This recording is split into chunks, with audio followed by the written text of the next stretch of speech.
found TonyBasilio.com, home of the Tony Basilio Show. In just a few minutes, we'll be right with you with another award-winning, action-packed edition of your Tony Basilio Show.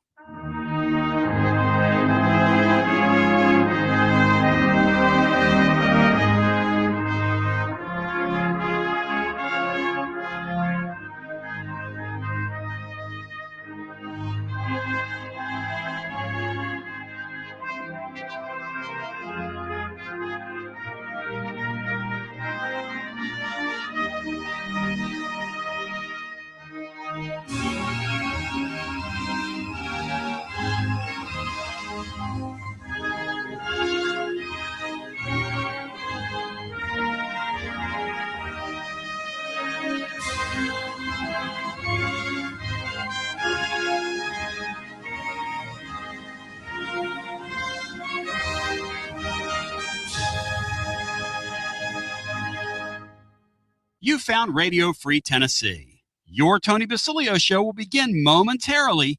Keep it locked in right here at TonyBasilio.com and on your Tony Basilio app. And hey, do us a favor. Spread the word.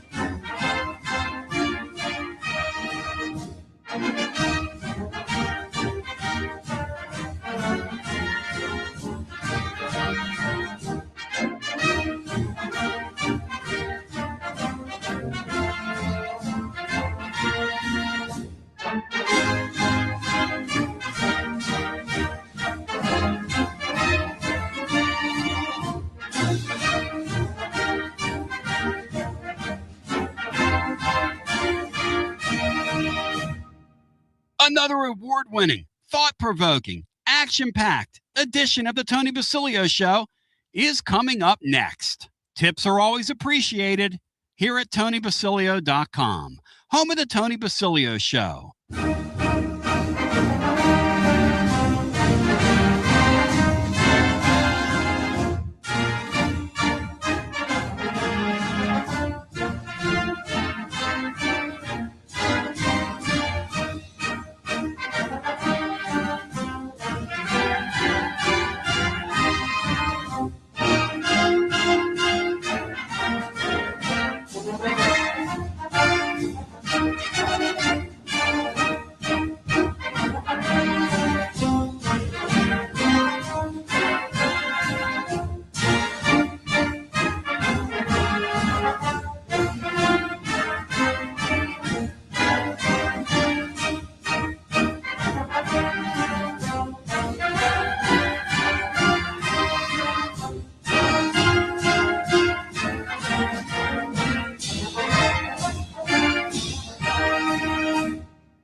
You found the Tony Basilio stream at TonyBasilio.com or on your smartphone or tablet. Another thrilling, chilling, and sometimes spilling edition of the Basilio Show is on the way next. Tips are always appreciated here at TonyBasilio.com.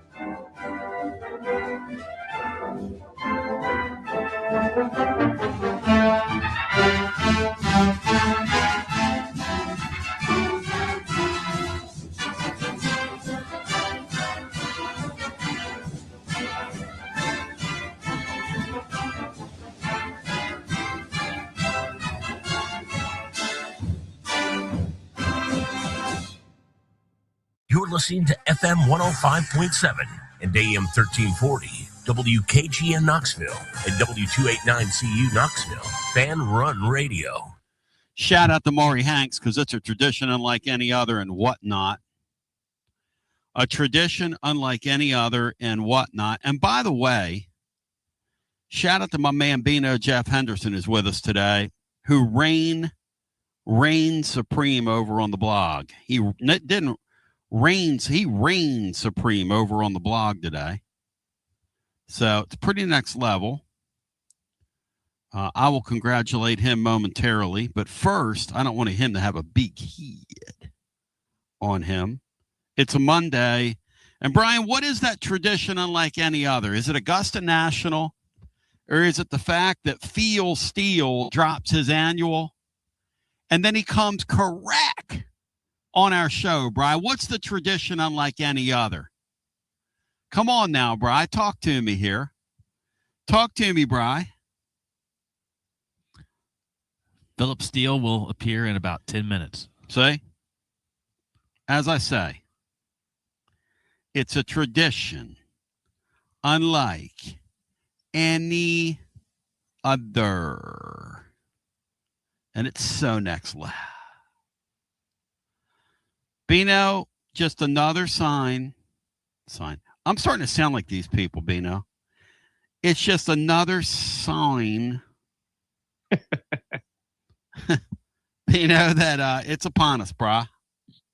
And what's your level of pump right now? Phil Steele, Tony. I'm triple pump. You got to have Phil Steele on to before it's official. The football season is right around the corner. Yeah. And it's exciting, isn't it? This is an exciting thing. Yeah, this is exciting. Not going to lie to you. This is an exciting thing because the great Fieldster is in the house. Phil Steele. Brian, what's your level of pump right now for Phil Steele? Are you, with my brother Steve, are you at 5,745 pounds? Because he's trying to schedule another play date with me as I remain in Pennsylvania. And people are wondering, Bino, am I ever coming back? There's a lot of people hopeful right now that I'm never returning, Bino. Do you get the sense of people? I'm not in that group, Tony. I'm taking a little sabbatical, as they say in the trade. Good for you. But, yeah, it's nice to see everybody here. I had a chance to catch up with some people. Basilio's belt said the only pickup line Phil ever needed was, "My name is Phil Steele." At your service, Bino. Thought on that?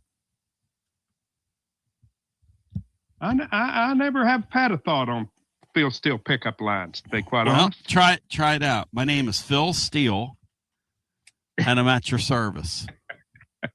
So, Brian Hartman, before we get into Phil Steele and all that good stuff, and Bino, you hammered it today. I'm not going to lie to you.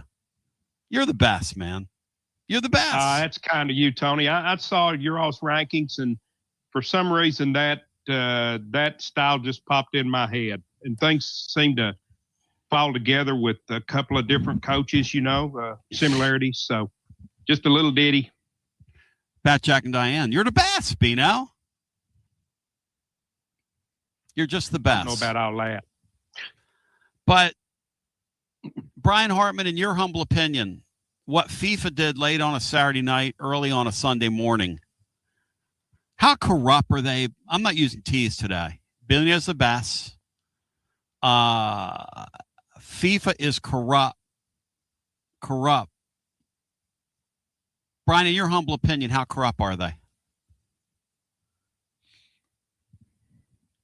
You certainly wouldn't trust them with something that is valuable to you. God! You wouldn't trust them as far as you could kick them. Yes. Freddie Jack over here on YouTube, just said I can stay here forever, and he'd be happy. So Freddie Jack's chimed in over here on YouTube. That can't be the real Freddie Jack. No way that would be his feeling. So Brian, was Argentina going to get beat? Is that what was going to happen in that deal? because that was wrestling. Let's just pull a guy off the field for nothing, Bri. Let's just pull a guy off the field for nothing. I don't think they were getting beat, but it certainly didn't help Switzerland to have 10 men. And Argentina, it took them all of overtime to get the deciding goal anyway. Yes. Argentina's had a path that's included Cape Verde, Egypt, and Switzerland, and it's taken them all they could do to win either match, any of them. I mean, what are we doing? Brian, England, I hate to quote the great Herbie Hancock in Rocket, but England's going to roll them like a joint cigarette. You know it, and I know it. Sexy Lance McCluskey knows it, who was reeling, rocking, and rolling till the break of dawn with the Ramblers last night down at Calhoun's in Lenoir City. I mean, that's a joke, Bri. That thing was a joke Saturday night. It looks like they want England to have someone they can beat, and you can have an England. You can have an England versus France final. Hey, Bino, nobody's thought about this in our media, but I'm gonna give it to you. England hadn't won one since I entered the world. Okay, 1966. That's a long time for English football to go without winning a World Cup. Okay, generally they don't get out of the quarterfinal round. So here they are in the semis. Our nation's 250th independence birthday from them. They win it on our soil, Beanstar. How appropriate do you find that concept? Go France. Say. Have you thought about that, Bri? Against France, who helped the United States gain independence from England. Say. It's our 250th birthday, and there are historical storylines for the W. Lynn's of the world. Of course, W. Lynn's going to try to tie it into the war between states. The Blake House. And the Blake House. That's another story for another day. As Sabino, I've woken up in a strange mood. Your thoughts on, and then we'll unpack Phil Steele on the other side with him, but your thoughts on his thoughts on the season, just as a quick overview, a quick preview of what the living woolly ones are in for, Beanstar. Well, he's his top teams in the country pretty much go along the lines. Everybody seems to have like the same top six in America. He went down that line. I guess the surprising thing, he had Tennessee as his number 11 surprise team. Alabama was his number 1 surprise team, and that's one of my favorite segments that he has. Mm-hmm. He has a number of Tennessee players on his top 4 all-SEC teams, only one, I believe, on his first team. And he picks Tennessee to I believe, tie for 7th in the league. Let's see. I sent that to you. I'll look at it real quick. So he's got he has Tennessee tied for 7th in the league. I'm a little bit surprised that he's not. He's got us tied for 7th with LSU. LSU's not being looked upon by a lot of the pundits the way that I'm afraid they're going to be. So that's pretty interesting. Well, so you think LSU is kind of underrated, basically? I do. Sneaking Sally through the alley. In other words, they've got an opportunity here. I guess we'll see, but it's always interesting. It's great to talk about, and the thing about the Vols that kind of concerns me when I think about this club, which is why the DGG thing is such an interesting piece, is that they right now, and this quarterback, we don't know who he is. Now, you project the next season, this Keys guy is turns out to be a very good wide receiver, which hopefully by the end of the year he shows that. They add DGG and this quarterback can play. All of a sudden you have some elite pieces. This Tennessee team right now just doesn't have a lot of elite football players at that level that we know of. Doesn't mean they don't have them on the roster, but I'm talking about that we know of coming into the year. And I think that's the thing that's going to keep you from winning signature football games. Can I say that and not get booed off my own show, Bino? Do you think that's a fair thing to say? You got to have playmakers. Just got to have them. Yeah, I kind of look at our playmakers a little bit more favorably than you do. I think I think Staley's a big time playmaker, and although he's not highly thought of, I think he can hand Deshaun Bishop's football time after time, and I think our offensive line is really good.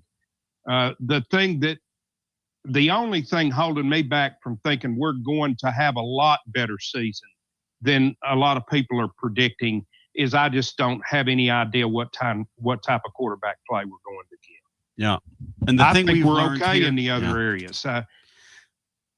And I'm afraid by the time our quarterback play gets ready to go, which will probably be rebuilding an offensive line. That's my fear. This is go time for our offensive line, it looks like. The thing we've learned here or down through the years is you don't trust quarterback till you see it. Yes. Good and bad. Hendon Hooker, nobody thought he could play, and he was great. Nope. Everybody thought Nico was second coming, and look, like we're going to have James Clausen on this week, and we're going to unpack how they got the jump on everybody and the importance of. I celebrate what they did with Nico. It just didn't work out. Now, in hindsight, should Tennessee have met the family and paid them the money? To me, there's two sides to that, right? In one sense, yes. In another sense, if I found out they were calling other SEC teams, no. Is that a fair take, Beanstar? Yeah. Yes. My stance has always been that I felt like that family was holding our entire program hostage, and I don't believe you can allow that to happen. Yep. For any player, and our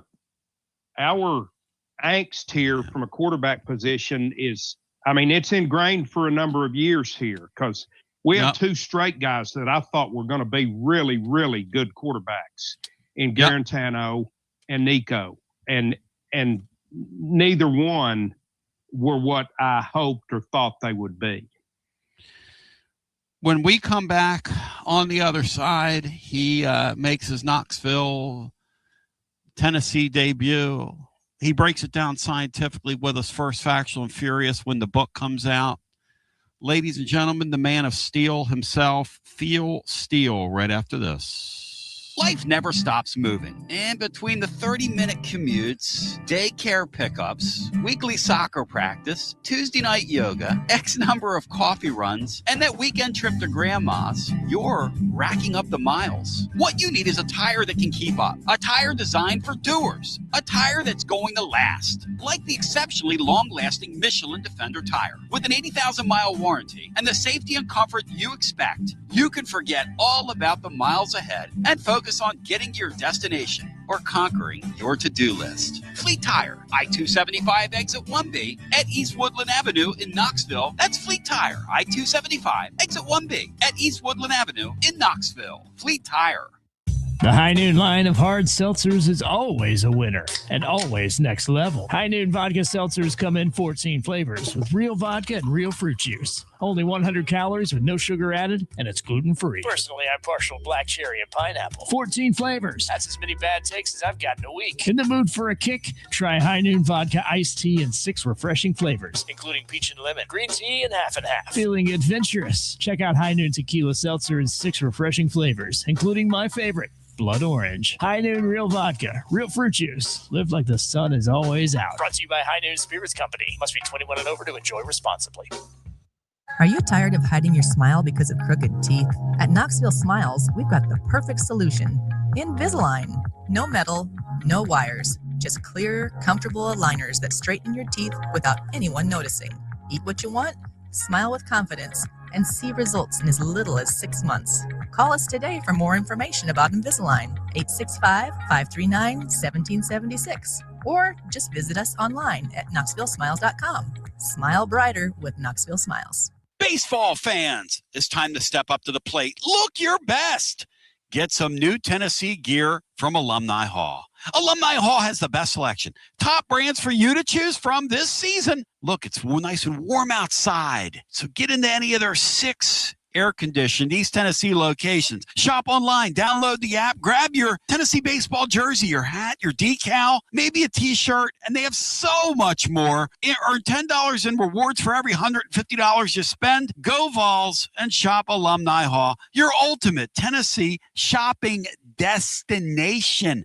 Touch them all with Alumni Hall. When it's time for a fresh coat of paint, run, don't walk to Walker's Painting. Interior and exterior, Walker's Painting's been making it beautiful since 1999 across the Knoxville area. New construction, repaints, commercial, residential, free estimates available. And get this, mention you heard Walker's Painting on the Basilio Show, 10% off your first job. Let's go! Run, don't walk to Walker's Painting. 865-688-1410. That's 865-688-1410. Walker's Painting, making it beautiful since 1999. Check out the ad at the blog at tclub.team. Walker's Painting. Inward Half is committed to the game and the memorable moments that happen in between.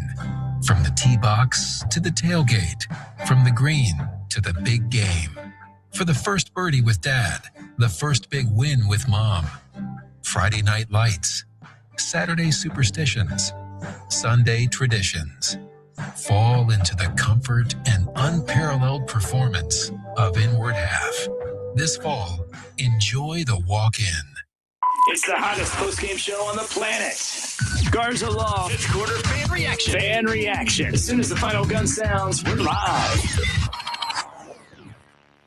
With Gary Sturm. He's with Mortgage Investors Group, making our community a better place every day. Gary, you've been at it 32 years, man. Yes, Tony, I've been at Mortgage Investors Group for 32 years. We've known each other since, back in the 80s, right? And we've gotten to know each other recently as our family has gotten involved with another mortgage. Through that whole process, you were a prince, just like Jeker. When he called you at 3 o'clock in the morning after a Tennessee loss, you've been giving your phone number out for a couple decades. And why is that, Gary? This is the biggest financial decision you're ever going to make. You don't want to trust somebody online, some 800 number. You want to call somebody like myself that's going to give you my number, and you can call me anytime. I'm there to help you.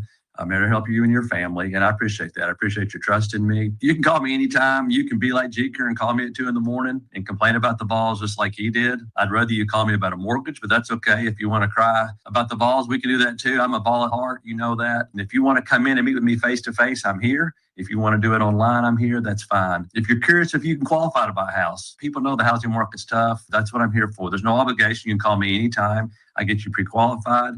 Or maybe you've got a mortgage and you're thinking about refinancing. Maybe you want to shorten the term. Maybe you want to go to a 15-year. Who knows? But again, that's what I'm here for. It's what I've been here for 32 years. My number is 865-660-2648. It's 865-660-2648. Gary Sturm at Mortgage Investors Group, going to take great care of you.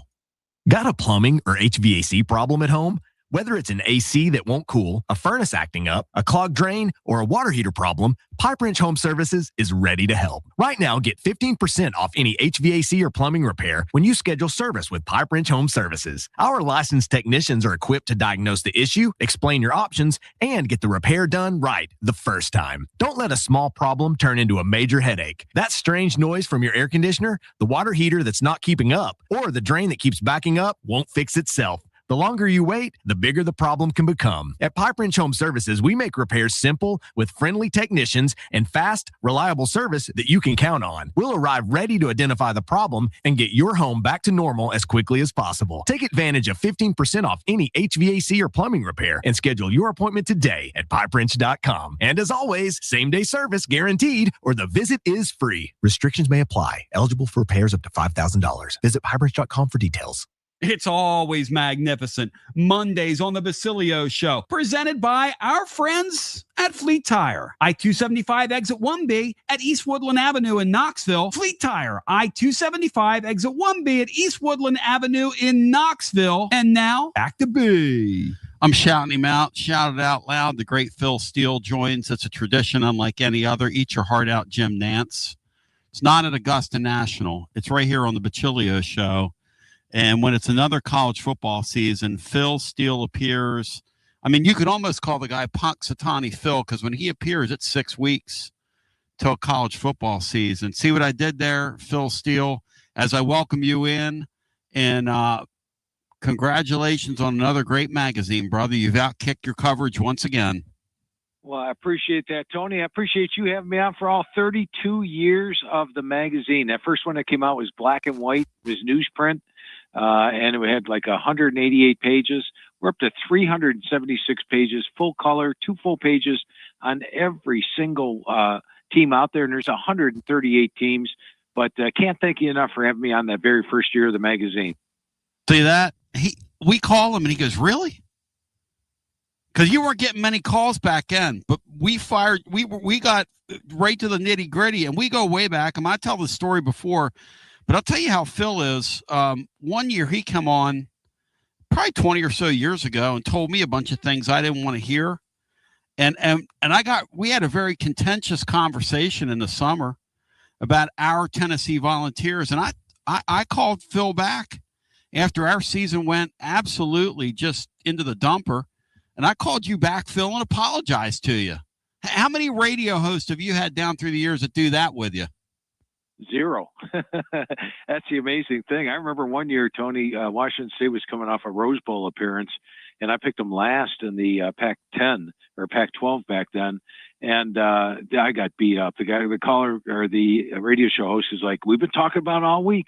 We've got him on. Phil Steele has picked your Rose Bowl Washington State Cougars last in the Pac-12. Let's open up the phone lines.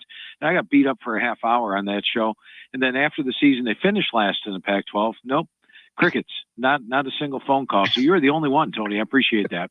Well, and the bottom line is that, the thing about this stuff is, you're going to have years where you're on, where you're off about certain teams, but you have a formula and you have your reasons why, which is great. That's kind of the nature of what we're doing with the discourse. In talk radio, it's like, have an opinion, but have a basis for your opinion. And it all leads me to this question. Now that we're in this portal era, right? Do you feel like you're getting a better handle on this thing and how to rank teams, or do you still feel like we're playing whack-a-mole when it comes to projecting what's going to happen? Oh, definitely getting better. In fact, Tony, I got to tell you, not having a second spring portal window this year was massive for me in the magazine. The last 3 years after dealing with that second portal window opening up, rewriting 138 teams, adjusting the power ratings all in the month of May, trying to get all things set. It was pretty tough. This year, without the portal window, and this year I talked to 133 of the 138 coaches out there, and going over the roster with them, almost every single coach said, Phil, we were more of a team this spring. The team we entered spring with was the one we left with. We could coach them harder. We could put out 3 deeps. We didn't have to worry about the player leaving after spring practice was over, and the players didn't have to worry about getting replaced after spring practice was over. Who you brought into the spring was your team, and you coached them like they were your team. So I think we're going to see a better brand of football this year. Now, as far as my adjustments go, one thing I've done this year, opposed to the past couple of years, I gave more to the plus-minus factor. In other words, we see teams that, due to the transfer portal, make big strides up or make big strides down. So before, I used to take my factor, my up-downs, and multiply them times 0.6. I multiplied them this year times 0.75, gave it a higher grade, so there was more variance in the up-down factor. But I think it's definitely getting better, and thank God there was no second transfer portal window. Great point. And I was surprised that some guys didn't violate that, because Lane Kiffin was blustering about how he was going to jump out there, and there was some conversation about how, some guys that were going to jump in that window and violate it, but apparently they decided not to. And I think we're all the better for it as Phil Steele joins. All right, so let's talk about your magazine. Bino was saying earlier, and Bino's here today, as he always is, but he loves your surprise teams. That your thing you do when you talk about, you rank those surprise teams. And Bino, Jeff, let me bring you in here. Why is that a favorite feature of yours with Phil? It's interesting to look at the top of and Phil, welcome in, and we love having you. And I always order the magazine online because I just can't wait for it to get to my local bookstore. So I appreciate all the work that you put into it because obviously there's a tremendous amount that goes into it. Just describe a little bit what goes into your selection of your surprise teams each year. What factors go into that? And I know you have Alabama 1 this year, and Tennessee's included this year at number 11. I appreciate that, Bino, and always good talking to you, my friend. The surprise team list, what I do is every February on philsteele.com, I come up with my AP preseason top 10. And these are the 10 teams I think will be 6 months in advance of the AP poll. These will be the teams that are in the top 10. Now, we've only had a 95% success rate. Yeah, I've missed out 7 times in the 15 years I've done it, not picking all 10. I've only picked 9 of the 10, but I have a pretty good feel for who's going to be in the preseason AP top 10. Then what I do is I eliminate those teams. I say, okay, these are teams not ranked in the preseason top 10 that I think, and back when there's a 14 playoff, I have a shot of making a 14 playoff. Might be a little easier now in the 12-team playoff, but I say this is the teams that can get to the 12-team playoff. And Alabama's number 1. They're not going to be in the preseason top 10 for the first time since 2005.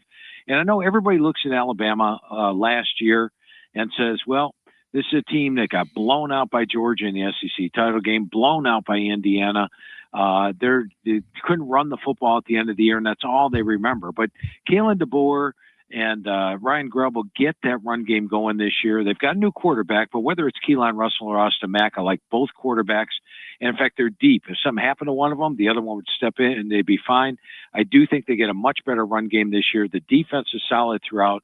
And I like the schedule for Alabama as well. So no one is talking about Alabama as a national title contender this year. I'm going to jump in and make them my number 1 surprise team. Last year, my number 1 surprise team was Oklahoma, a team coming off a mediocre year, and they made it to the playoff. And my number 2 surprise team was Texas A&M, a team that I believe they lost the last 5 games the previous year. I had them on my surprise team list at number 2, and they made the playoff. So a pretty good success rate with this. Great. Phil Steele joining. All right, so Alabama is number 1, and you've got the Vols sort of toward the back of that at number 10. Unpack for me why you have Tennessee up there as a potential surprise team this year. You know, I think if they get good quarterback play, this is a talented team. I like Deshaun Bishop at running back. You're talking about a guy that rushed for over 1,000 yards last year. He's running behind one of the best offensive lines in the country. I rate Tennessee my number 4 rated offensive line in the country. I like the receiving core.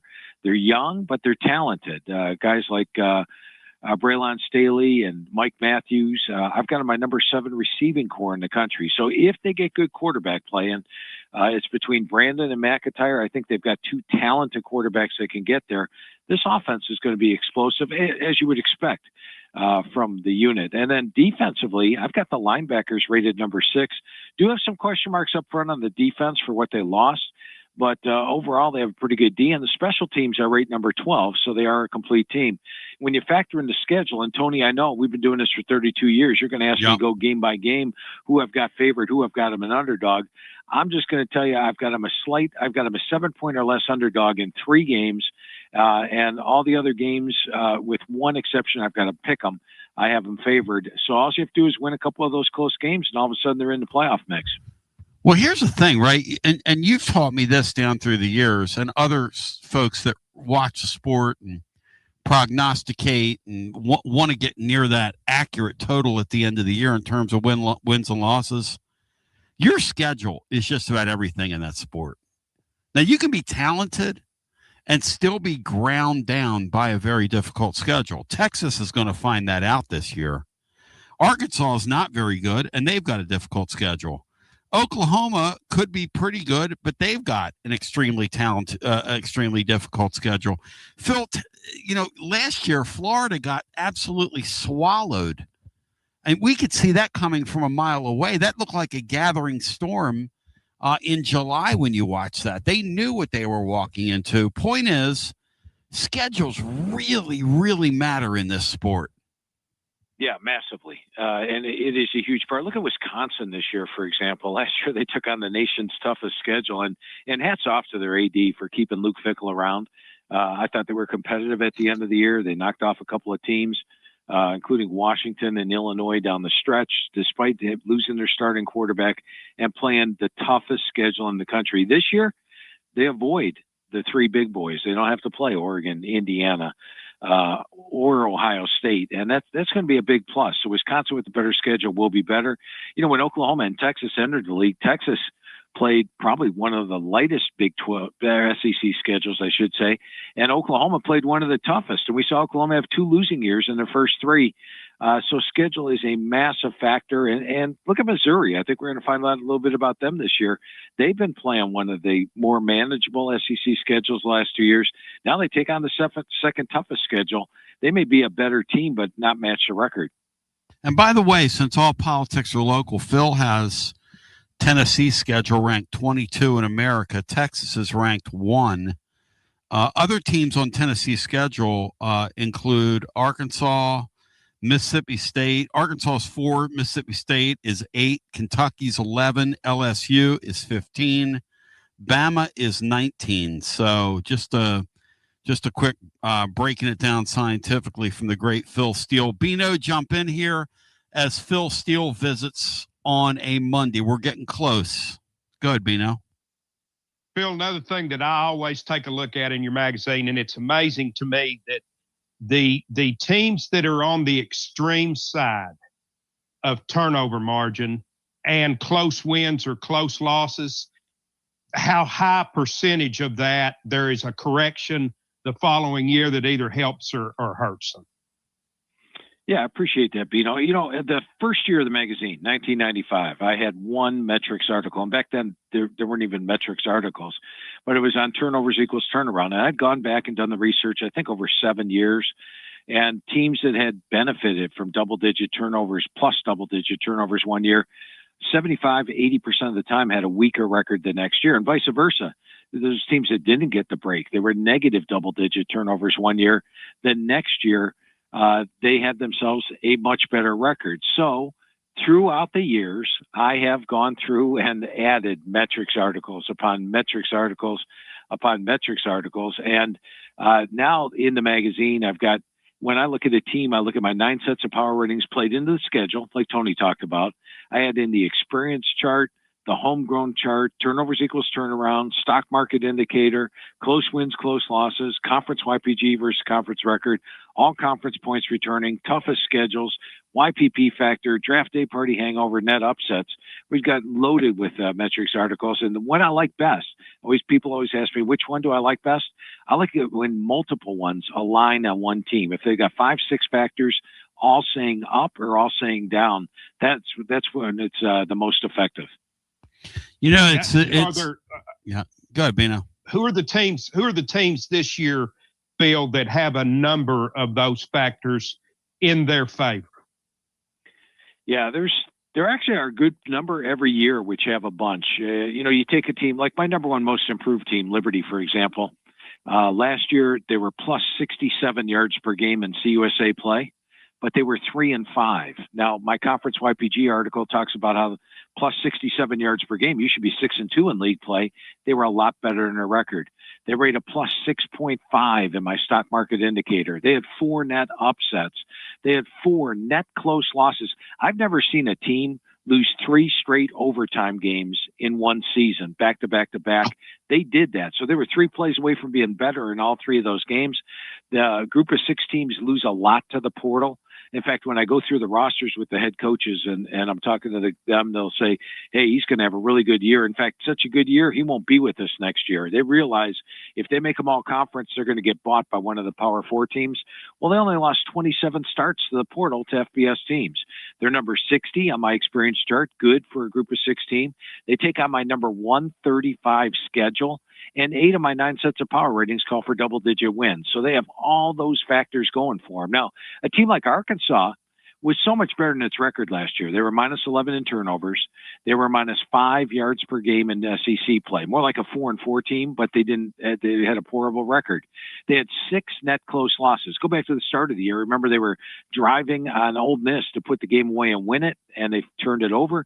The next week against Memphis, same thing, turned it over. They could have opened up the year 4-0. They were 2-2, and then down the stretch, 6 net close losses on the year.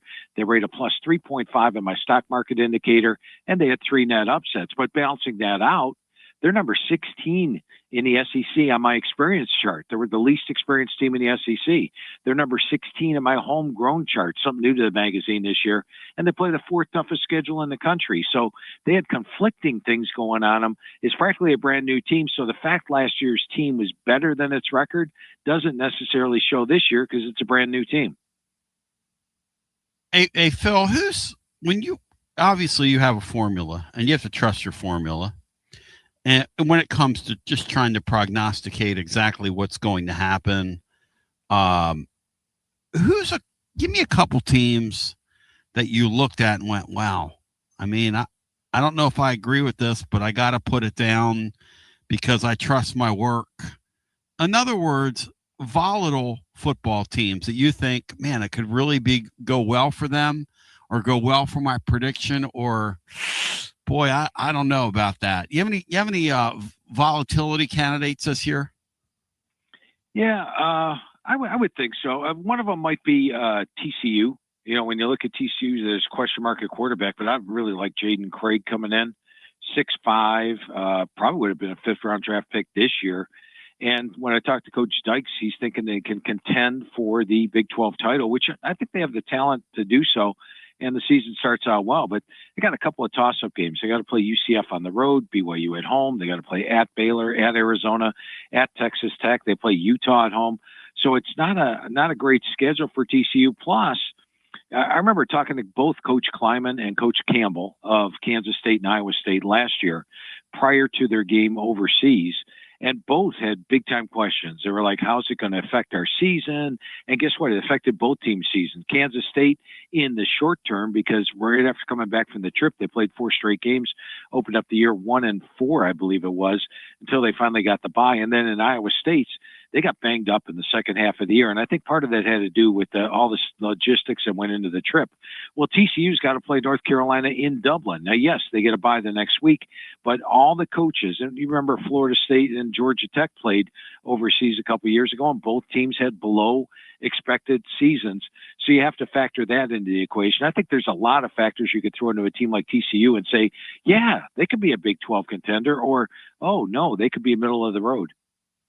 Yeah, and the volatile nature of the sport has kind of made it more interesting, but I'll bet from your perspective it makes it more maddening. So let's go ahead, and this is an annual tradition, and Phil said he knows I'm going to ask him for these numbers, and he sharpens his pencil for us and gives us numbers that aren't public, and generally they're extremely close to what we see published. Obviously, between now and then, a lot of things can happen.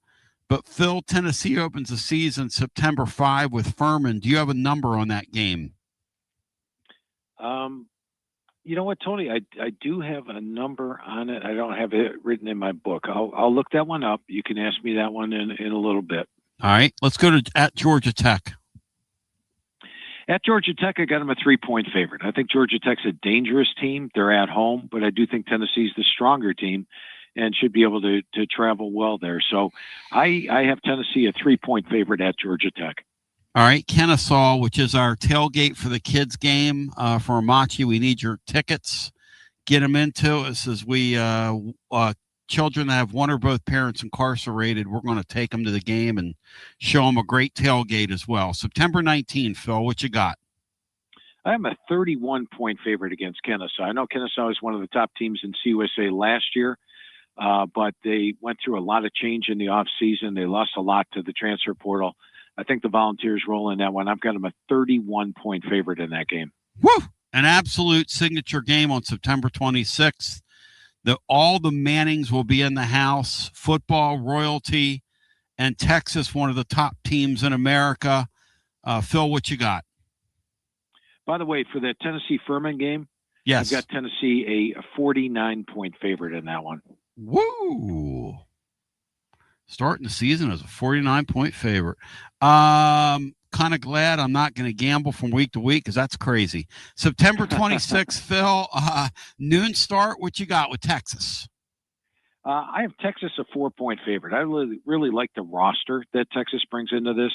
I like the fact that Arch Manning last year started out the season slow, but got better as the year went on. I thought at the end of the year, he sort of looked like he thought Arch Manning would. He also has a better supporting cast. Last year, his top running back had less than 600 yards rushing. This year, they bring in a couple of 1,000-yard rushers at running back in Hollywood Smothers from NC State and Malik Brown from Arizona State. They also go from one returning starters on the offensive line to a top 20 offensive line. So a much better supporting cast. They had in a guy like Cam Coleman at wide receiver to go with Ryan Wingo. That's a dangerous offense Texas has, loaded on defense as well with Colin Simmons coming back. I think it's going to be a great game, but I've got Texas a 4-point favorite. It's going to be an absolute circus. On the 3rd of October, a really crucial game. It's one of those swing games for the Vols. What kind of season are you going to have? Auburn in town. Goalish, obviously, worked under Heupel. The similarities are there. What do you have? Yeah, and I love the fact he brought Byron Brown with him at quarterback. Here's a guy that was just dynamic at USF last year. Yes. They've got the running backs. Cobb is back, but they had in Brayson Washington, a bowling ball at the running back spot. They had in Davenport coming in from USF as well. And they're a good team, but Tennessee's at home. I think they're the more stable team. They don't have as much in the transfer portal as Auburn does. And I've got Tennessee a 7-point favorite in that game. All right, that's extremely interesting. That's a pretty good number. At Arkansas, which has been an interesting place for Tennessee historically, and you talked about how Arkansas played some tough luck football last year in a lot of games. Yeah, and it's a tough team for me to gauge because they were much better in their record last year. I like KJ Jackson at quarterback.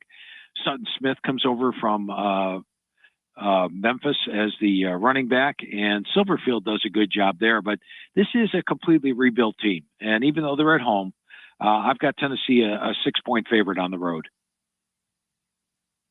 Boy, that's a lot of points in an interesting spot there for the Vols. October 17, Alabama, a team you've already said you've got them a number 1 surprise team in the country, so you obviously really like them. You've got them in the top 10 in America as well preseason.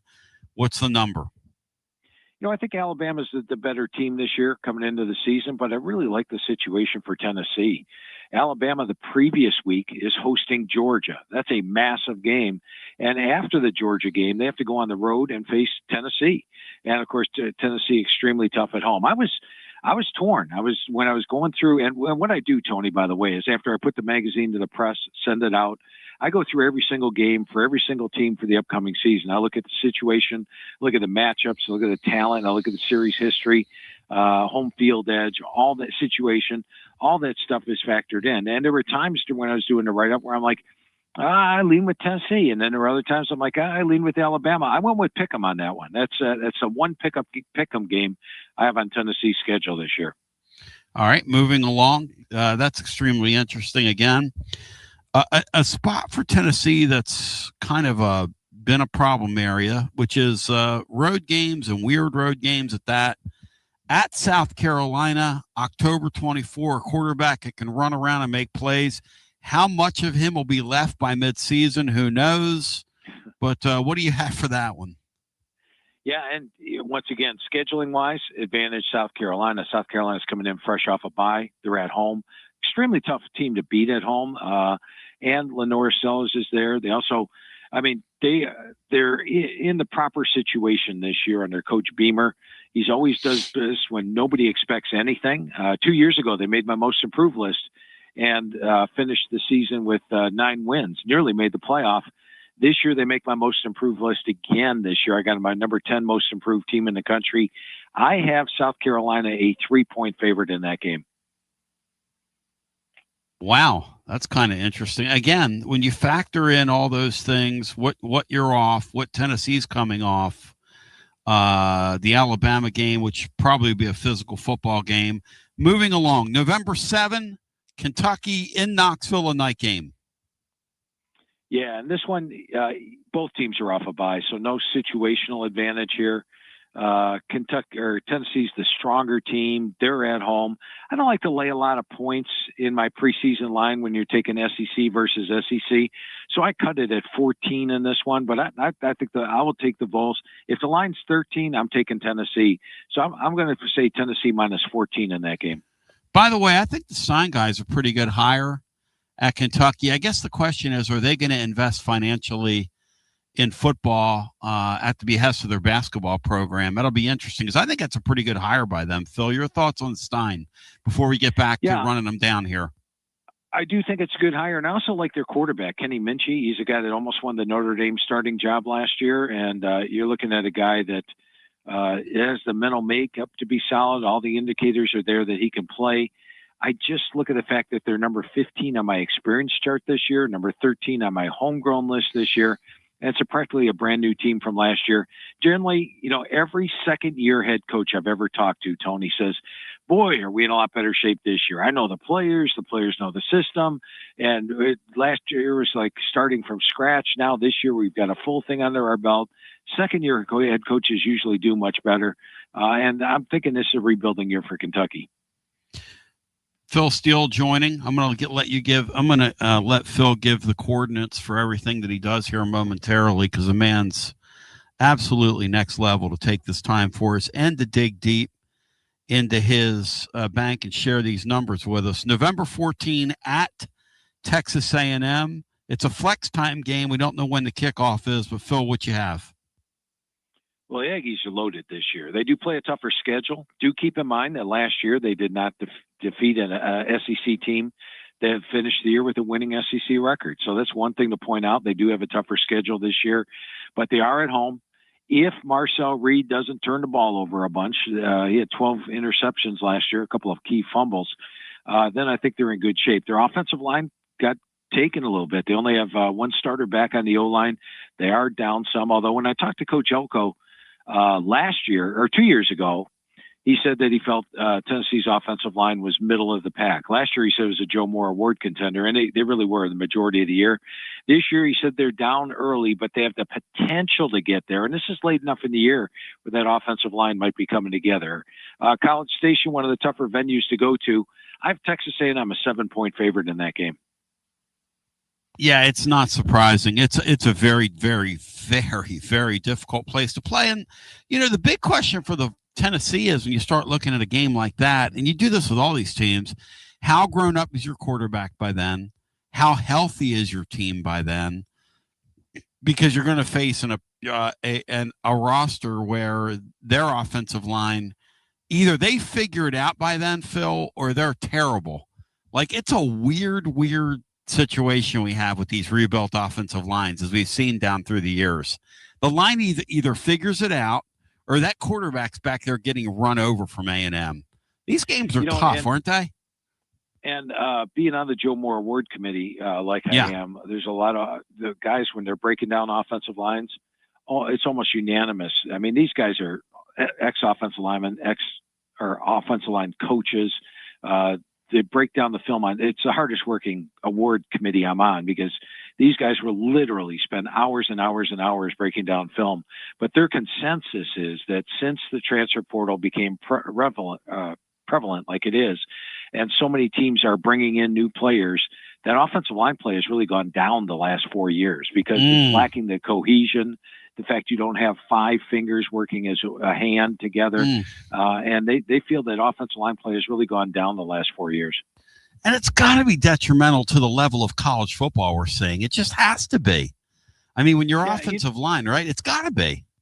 Yeah, absolutely. But one advantage this year, Tony, is the fact there was no second spring portal window. And I think it was unanimous among the coaches I talked to was that they felt like it was more of a team in the spring. And I think that will bring up the level of play from what we've had the last 3 years. The fact that coaches could coach harder in spring football, and almost everyone told me this, we could coach the players harder. We felt like it was more of a team coming out of spring than ever before because they didn't have to worry about players hitting them up, players moving on, bringing in players to replace them.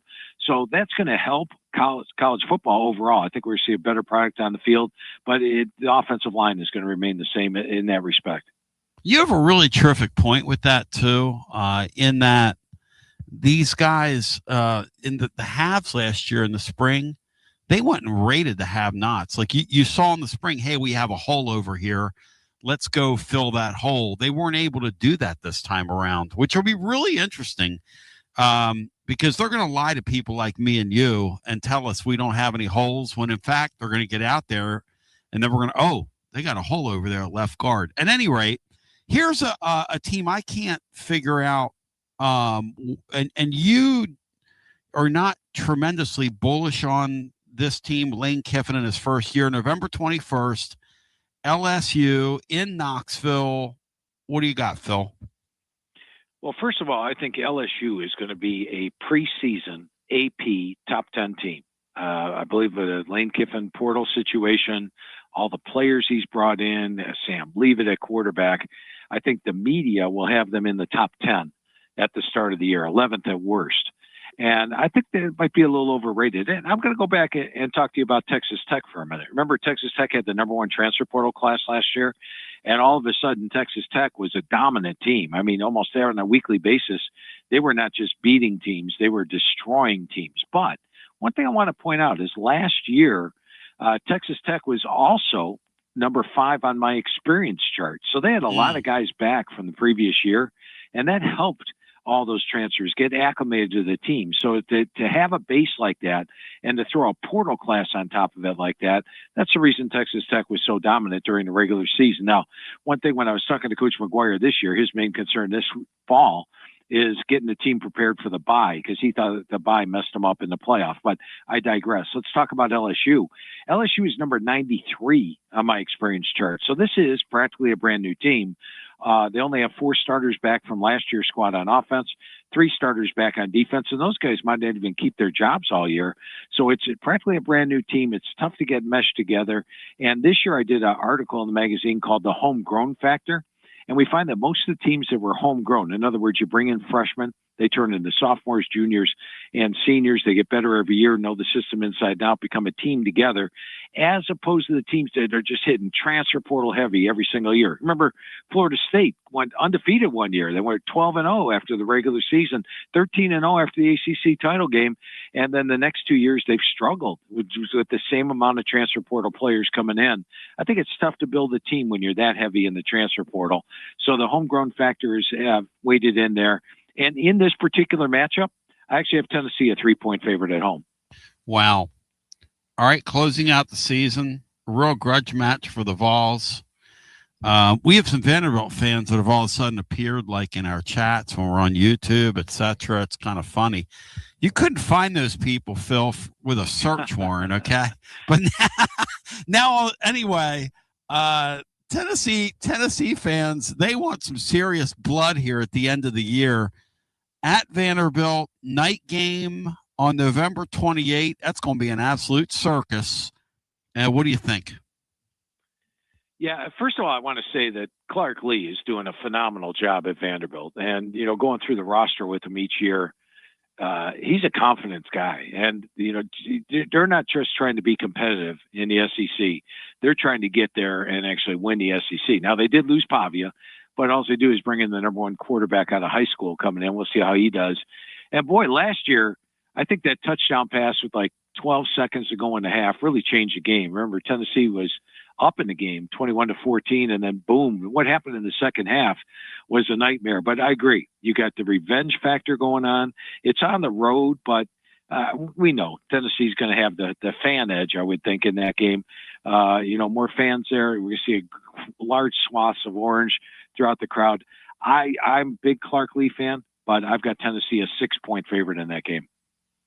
Bino, do you have anything else for the great Phil Steele, who's really blessed us with his time? Bino, Jeff Henderson, anything else?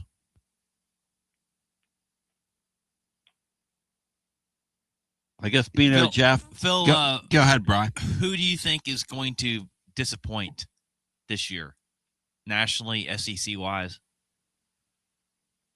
I think SEC-wise, it would be the team that we talked about. I think LSU is going to be preseason top 10 at the start of the year. I don't think at the end of the year they're going to be preseason top 10. I think they'll be closer to the bottom of the rankings. Hey, Phil, I've never asked you this. You were talking about offensive lines and the Moore Award and you doing that work there.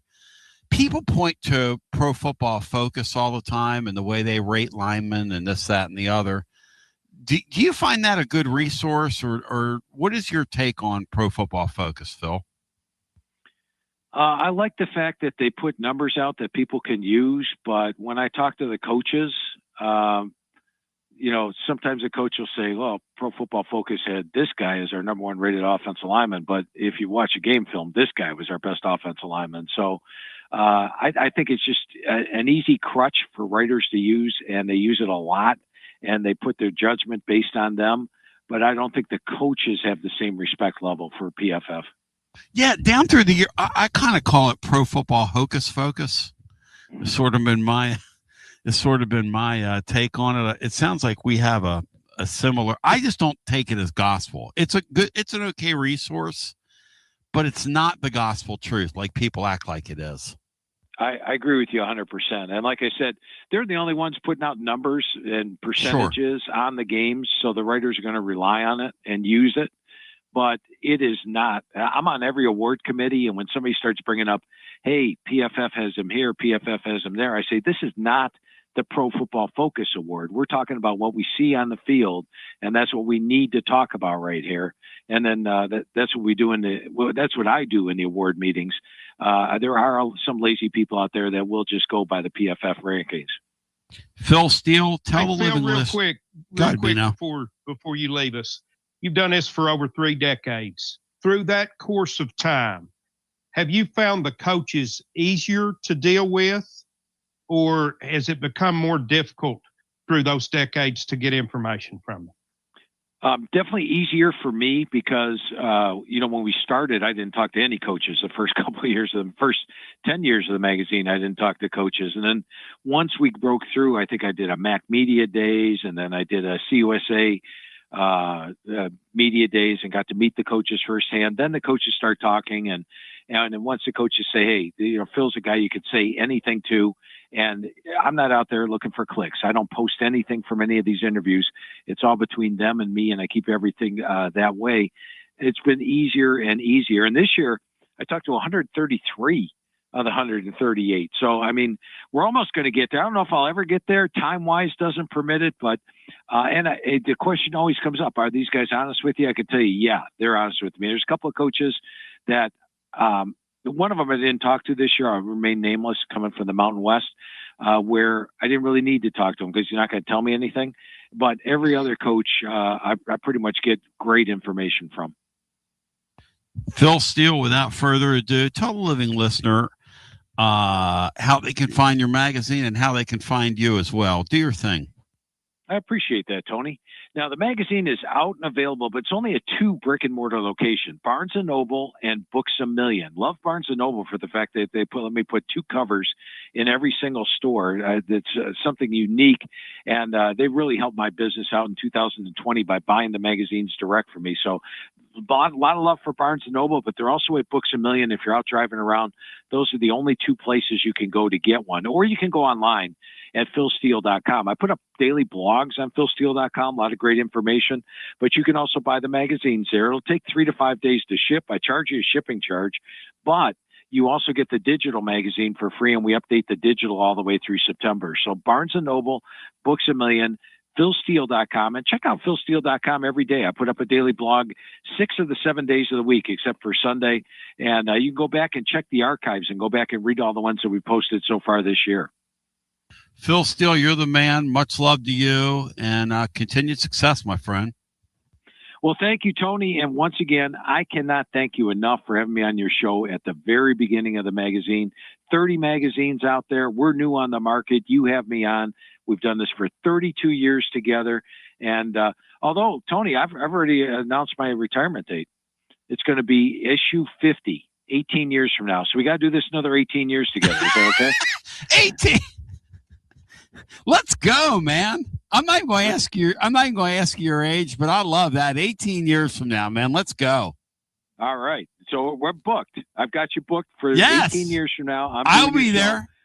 All right. Yeah, We'll do a full hour that time because it'll be our last show and it'll be 50 straight years together.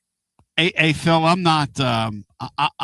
Let's put it this way: I'm not quitting anytime soon. So I love what I do too much. God willing, I'm gonna be here 18 years from now doing. Love it. Thank you, my brother. All right, Tony. Hey, always great talking to you, my friend, and can't thank you enough for 32 straight years. The great Phil Steele, bow thy head when you say thy name. Thank you, my brother. Good talking to you. And here's the thing, Bino. I love him. He's fun. He kind of loosens up with us a little bit. We're going to go through those numbers again and go through some of the lines. Bino, after talking to him, you feel better or worse about our upcoming year after visiting with him?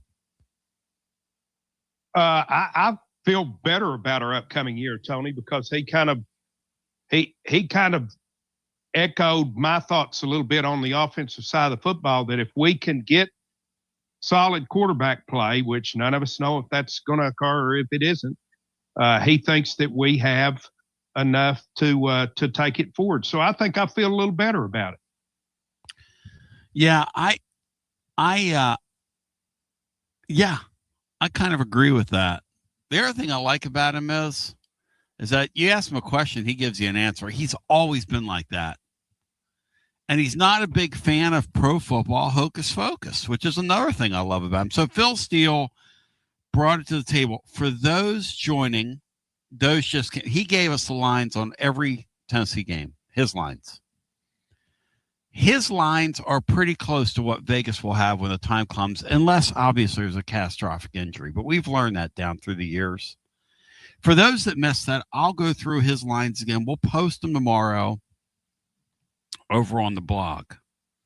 Now, during this, I had to look at the chat just to see if anybody had anything that was going to be of interest. You know, like Tony asked him about this. Tony, what about this? What about that? And instead of what I found was Dave over here on the site talking about how he saw Josh Heupel out at a local restaurant, and then all the different questions people were asking Dave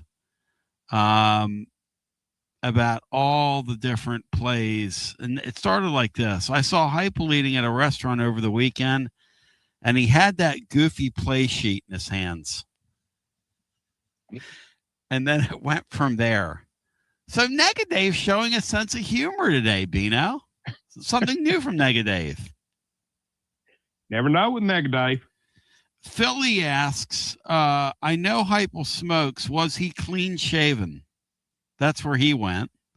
And then from there, they went on. Here's the deal. DGG has posted another little cryptic fun thing over on social media. On the other side, I'm going to get into a little DGG.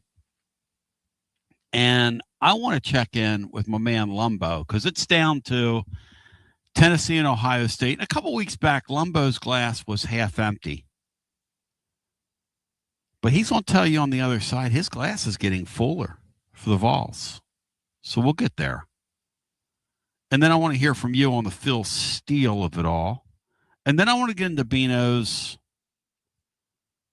coach. He doesn't rank over at go over to tonybasilio.com/tclub.team and check out what Bino's done today. I think you'll find it really, really interesting what the Bean Star has done.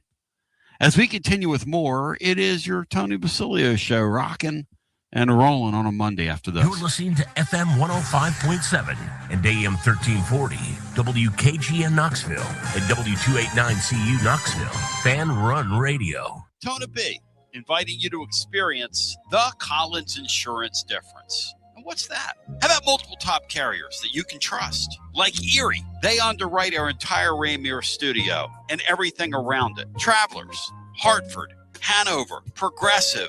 We do what's right because we care. In today's technology-driven world, maintaining the human touch, Bruce Springsteen, is one of our main focuses. We deliver the best customer service humanly possible. We give you someone that you can actually call or sit in front of. Imagine that. No call centers here. Experience the Collins Insurance difference. Check them out at collinsinsuranceTN.com, and they're Mrs. B approved. Collins Insurance.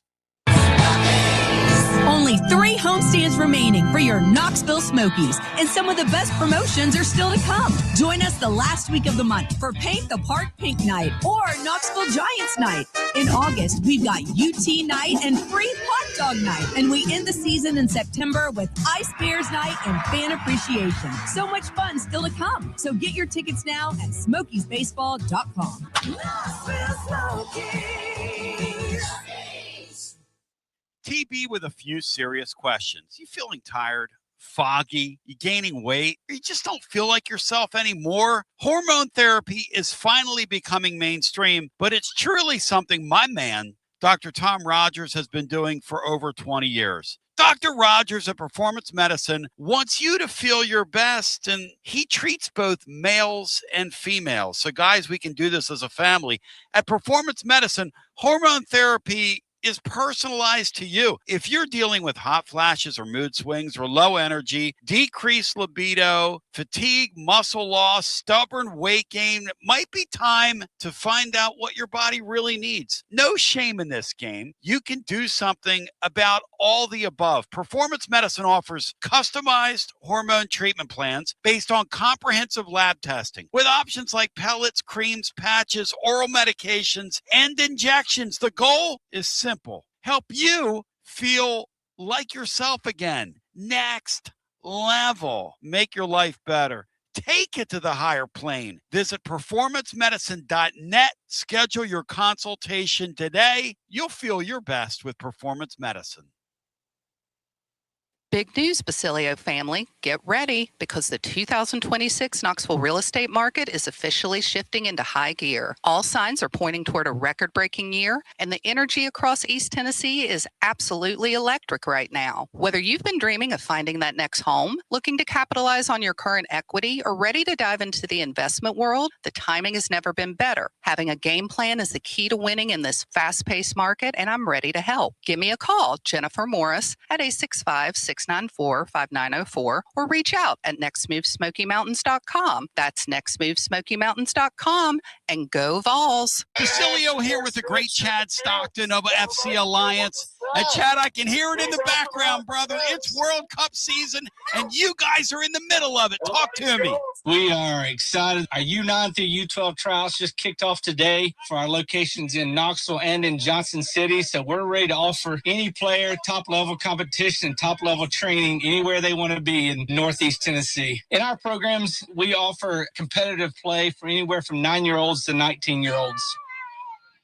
We've got 2 locations. Our location in Knoxville is kind of our home base, and our location up in Johnson City in the Tri-Cities area is our FC Alliance North. Both locations are growing tremendously, and we're excited about what the future holds here at both locations. Growing the beautiful game in the season of the World Cup. Chad Stockton, how can folks get more information? Go to our website, FC Alliance or FCAllianceNorth.org. And both locations, we're happy to serve the beginning player or the more experienced player, because what we will promise is the top-level training and top-level leagues that we can play in for all of our players. Growing the beautiful game in Knoxville and now also in the Tri-Cities. FC Alliance. Thank you, Chad Stockton. Thanks, buddy. Okay, so we really need uniforms and equipment for this season. Can I trust you with that? Cool, I'll just order them online. What? Yeah, I'm going to hop online and I'm going to get them ordered. Hold up, that's not a good idea. We shouldn't just spend money on some random online retailer, okay? I mean, it seems pretty convenient. Trust me, it's a terrible idea. Let me simplify this for you. SM Athletics. Okay, how do you pronounce it? SM Athletics? They're the go-to for uniforms and equipment, whether it's for universities, high schools, youth leagues, you name it. So why wouldn't you rather go with professionals who can guide us through the process, design the perfect uniforms, and deliver the best equipment? Yeah, I guess that makes sense. What's the name again? SM Athletics. Right. It's definitely smarter to go with a company that emphasizes customer service, fair pricing, and, of course, excellent products. Exactly. So, yeah, I guess it's settled then. For uniforms and equipment for all sports, it's SM Athletics.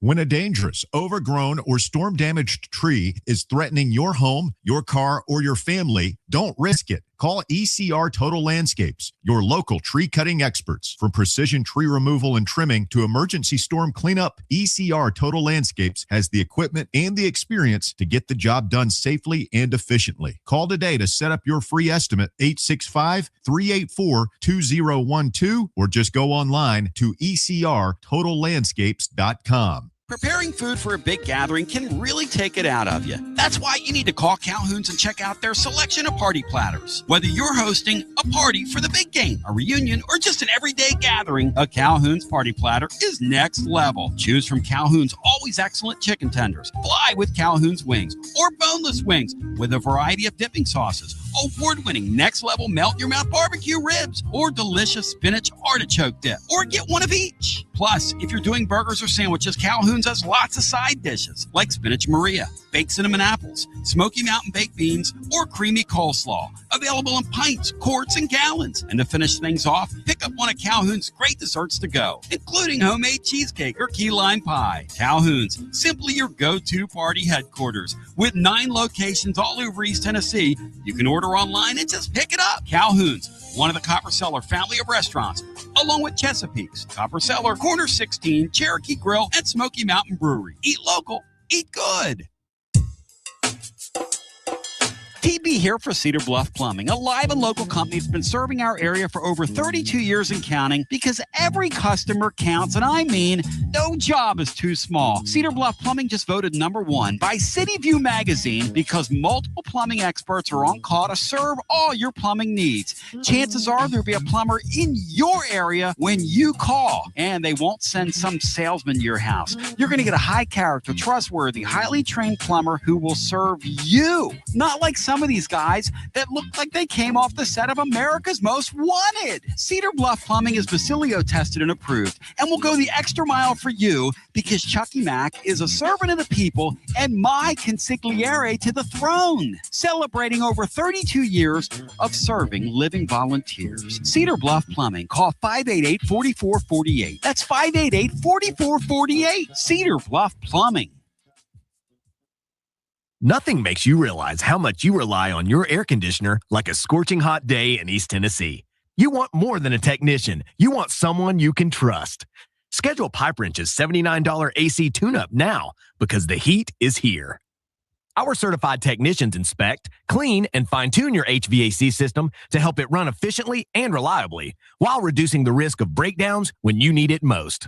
And while we're there, we can also recommend ways to improve your indoor air quality for cleaner, healthier air throughout your home.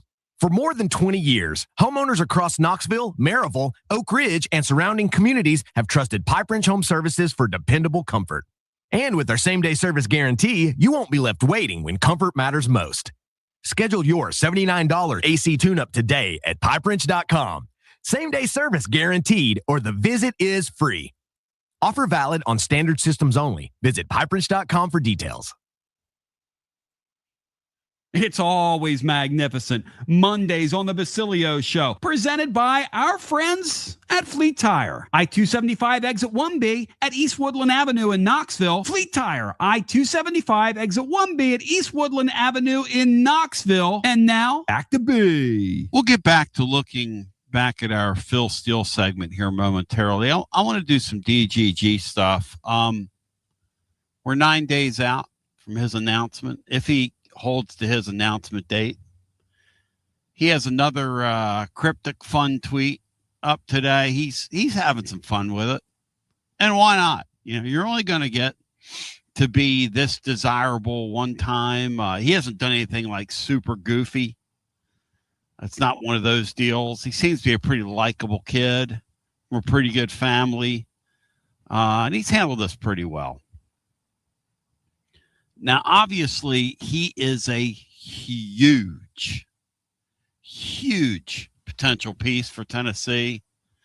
And for Ohio State, let's just kind of call it what it is. He would be another in a long line of great backs that they've had. But for Tennessee, from Tennessee's perspective, he'd be pretty important. So, Bino, Jeff, you're feeling pretty good about him. I'm feeling pretty good about him. And the more time goes on, I think the better I'm feeling about him. Let's bring a guy in who's been pretty glass half empty on him because he's in Columbus. He's seen Ohio State flex on a lot of people at that position. Mark in the Lumbo, get on in here. Hey, Tony. We bring you on for matters such as this one. You've always given us a pretty good. You're a Tennessee fan living there. Our paths have crossed with Ohio State and some things, and in recent past, including that defensive lineman, which was a weird deal the way that played out. DGG, he's at the Baylor School. You were telling me, look, and other naysayers, Ohio State's been involved with the kid for 5 years. I think we'd both agree Tennessee's done a hell of a job with this thing, haven't they? And they never gave up. Absolutely. And look, I'm going to make everybody mad. I will have to see him not be a Buckeye to believe it. But there's a couple things that have happened in the past week or so that I think Tennessee should be optimistic. He did an interview with Chris Lowe. Chris Lowe is obviously an SEC and a Tennessee guy. I think that is a sign, me personally. And this deal with the roommate at Baylor School, well, look, these are committable offers. Like if DGG doesn't go to Ohio State, the buddy's not, that offer's going to be null and void. But Tennessee hasn't felt the need to do that. Another good sign, in my opinion. Now, Ohio State at the running back position in this class, like they're all their eggs in this basket. They don't have a backup plan. I don't know where they're willing to go financially because they have this attitude that if you're chasing a bag, this is not the place for you. That's what they sell. Whatever. Like they think Jeremiah Smith's playing for free. I mean, give me a break. But that's the image they put out there. That if you're just all about money, this isn't the place for you. And these Ohio State fans that are, Tennessee's going to buy him. Tennessee's going to buy him. Well, yeah, so what? We're buying them. Tell your money people to not be poor. I don't know what to tell you. We think his touchdowns are going to count less because we paid him a lot of money. The thing is, his score is only going to be 4 points instead of 6. I mean, like, it's so ridiculous. Yeah, we're buying them. What's your point? Hey, Bino, Lumbo. Like you said, real quick, Tony. One more thing. Yeah. Like you said, at Ohio State, he's just another great player. Yeah. At Tennessee, if he were to come to Tennessee and fulfill his potential, I mean, he's like, I think, Peyton Manning level of legend. Oh, I mean, to choose. To get this level of kid. And one more, like the one reason why I was kind of top pessimistic about Tennessee beating Ohio State for him is you didn't see any other the schools with the really, really deep pockets get involved with this kind of at any level. I think, like an Oregon or a Texas or a Miami, because they all thought it was a done deal. Why waste the time and resources? And the fact we made this a horse race is great. Now we got to land them, or it's kind of all for naught. But I think it's a great sign that we've got the money we're willing to spend. We've got the money we're willing to spend. You ripping Ohio State fans is really funny. I like it when your obnoxiousness is on, no offense to you, but when it's on Tennessee side, and I just said on like I'm up. Bino, what's happening to me right now? Spending time around these people. Am I reverting? Is my language, my accent, am I reverting, Bino? Yeah. Tony, if you stay up there a month, I'm not sure I'll be able to understand you. Bino, give me your read on what Lumbo just said in terms of these good signs, because by my knowledge, he has not given an interview and granted an interview in the Columbus media. Lumbus, is that true? I don't believe so. And they've got some recruiting reporters who are serious homers, like wear scarlet and gray pajamas to bed type stuff. No objectivity. And their reporters are saying, well, it's just, Tennessee's giving them extra stuff and whatever. It's all legal, dude. Like, I don't know what to tell you. Like, they're trying to make excuses Extra for it already. stuff. What does that mean? Who knows? That we're doing extra stuff that Ohio State's not willing to do. That's the cop-out. What? Like what? Bino, what could extra knows? stuff mean? Bino, what could that possibly mean? Maybe the Adidas money. I don't know, but like that's their cop out if they don't get them. That's the excuse. It's going to be because we bought them. Extra stuff.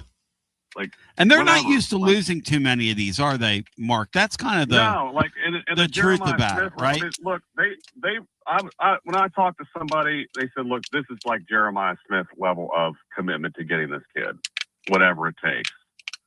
Well, the game's changed in 2 years to get a kid in 2 short years. And I was totally different. It's way bigger now. Yeah, they were willing to do whatever it took to get Jeremiah Smith, but it's more to get this kid. You willing to go there? We are. Seymour Joe speculating, Bino, that they're giving the guy a parking lot in G10. Maybe his own pop-up store, maybe a DGG themed pop-up store in Dannyville. Maybe he gets a pop-up store. Who knows? I have a question for you, Tony. If this happens and he commits and you know, nothing, and we make it to signing day, is Josh Heupel safe no matter what? Yes. Okay. I think it's Bino, don't you think that? I think if this team cratered and say the weirdest thing happened and they went like 6-6, something like that. I think that if you had DGG and you get him a signing day and you get him signed, and that's what Mark's talking about. I think he's safe as a head coach, Bino, because then you can go get a plug-and-play quarterback next year with all those pieces. Because a 6-6 finish would mean that neither of those quarterbacks show they could play. And anything's possible in college football. Anything. But, Bino, that's how I'd answer that. How would you answer it? I would think it's obviously a chip in his favor, Tony. Mm-hmm. I don't know that anybody is totally safe in today's environment anymore. He would certainly be a lot more if he's going to throw up a record that they would even consider firing him. He better have DGG. So the unpacking of this is that the closer we get to this date, and Mark's on the ground there, the more worried Ohio State people are that they're not getting. They're worried. They're already making excuses. They're already making excuses. Yeah. You know, this doesn't happen to them. People don't take players from them in this era that they really, really want. So you had to have cheated.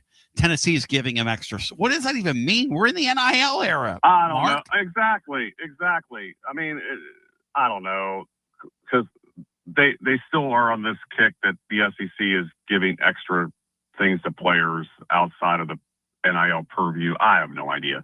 But it's all BS. Yeah. So what? We're doing that. What? And what's your point? Exactly. Get your money right.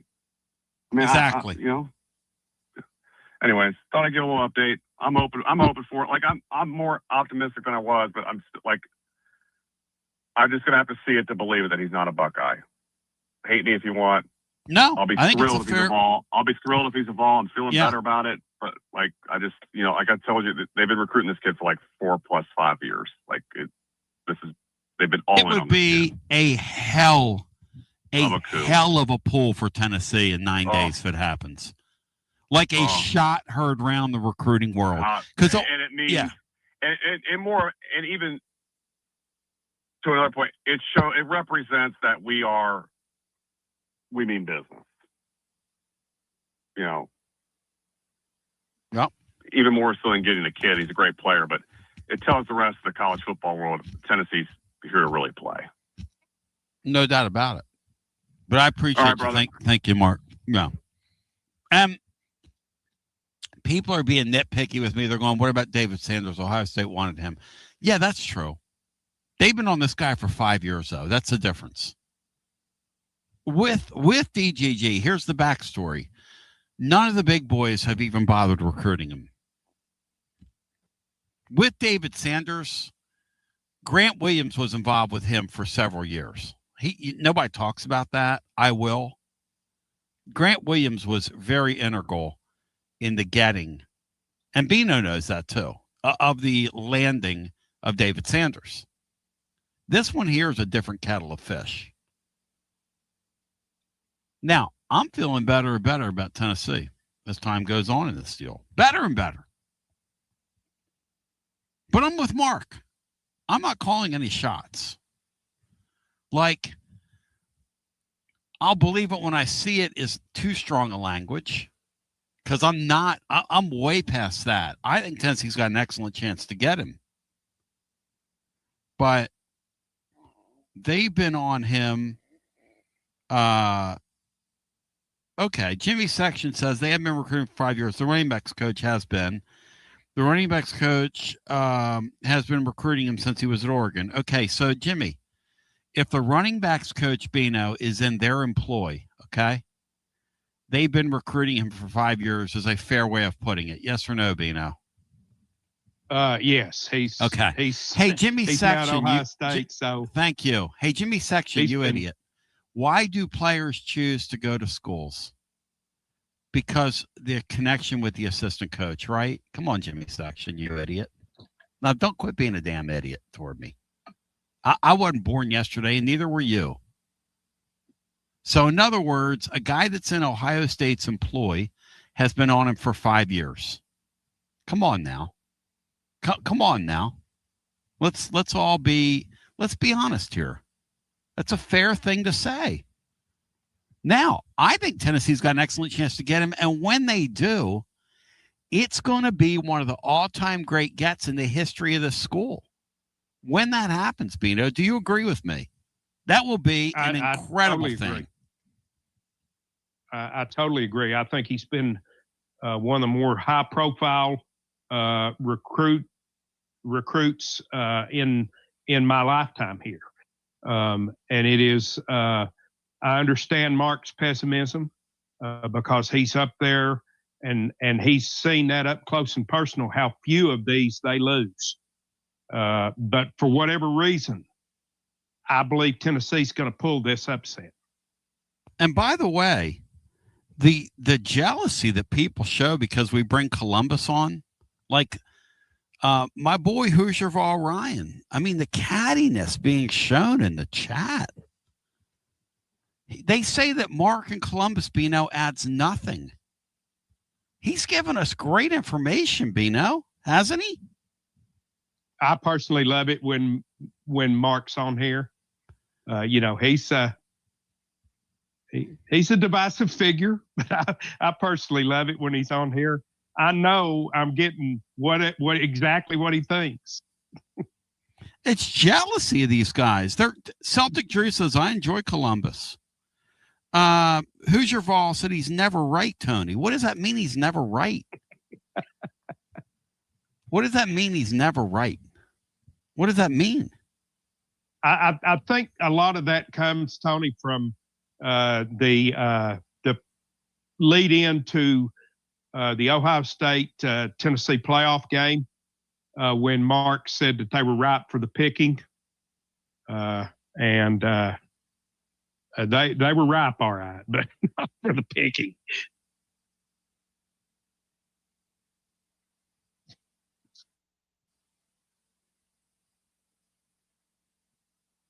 Jimmy Section says, I like Columbus. He's just a meathead.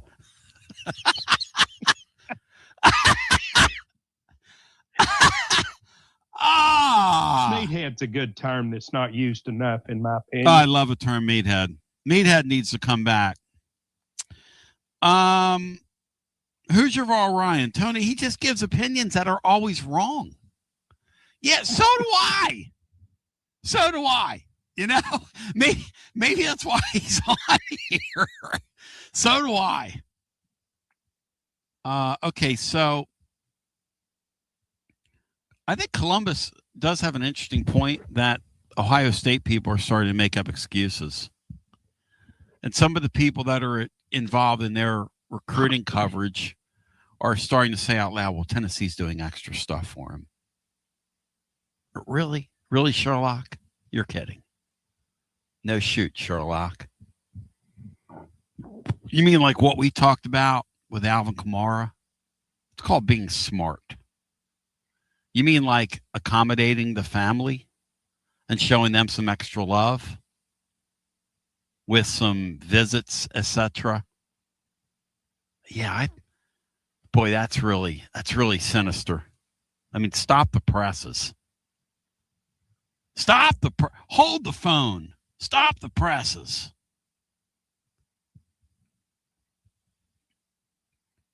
I mean, yeah, here's the thing about this kid. There are some people in Rocky Top that think it's done, and that's great. That's great. That word's kind of getting around until I hear the kid say it. Okay? Nothing's ever done.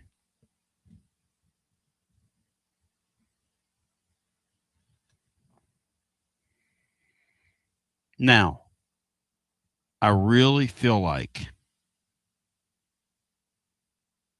Tennessee's done a hell of a job in this.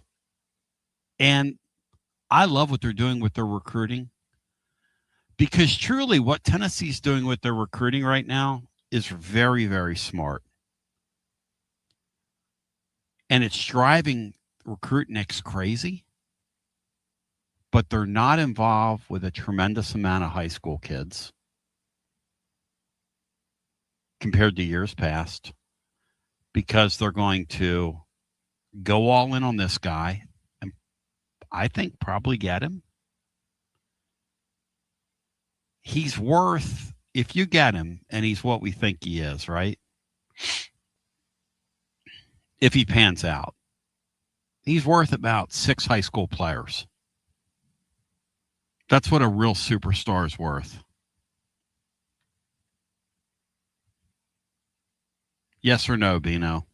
If you get him and he pans out next year, see, to me, that's what I'm doing. I'm out of the high school ranks in this current environment. If I'm a have like the Vols, and Thrody today ranks programs where they are in the league in terms of the best jobs. And Tennessee's a top 6 job in this league, which means you're a top 10 job in college football. It's what a top 6 job in the league connotes. And here's the thing. You're a top 6 job in the league, you can win the national championship. Which certainly Tennessee's capable of doing that.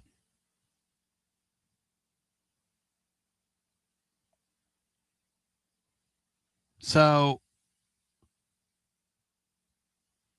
I like what they're doing. I'm going to get a couple development guys that are freshmen. But for the most part, I'm going to keep my budget, and I'm going to go into the portal, and I'm going to get people who can help me. And pay my returning players for next year that develop. Those are the 2 things I'm going to do. Guys that show they can play this year,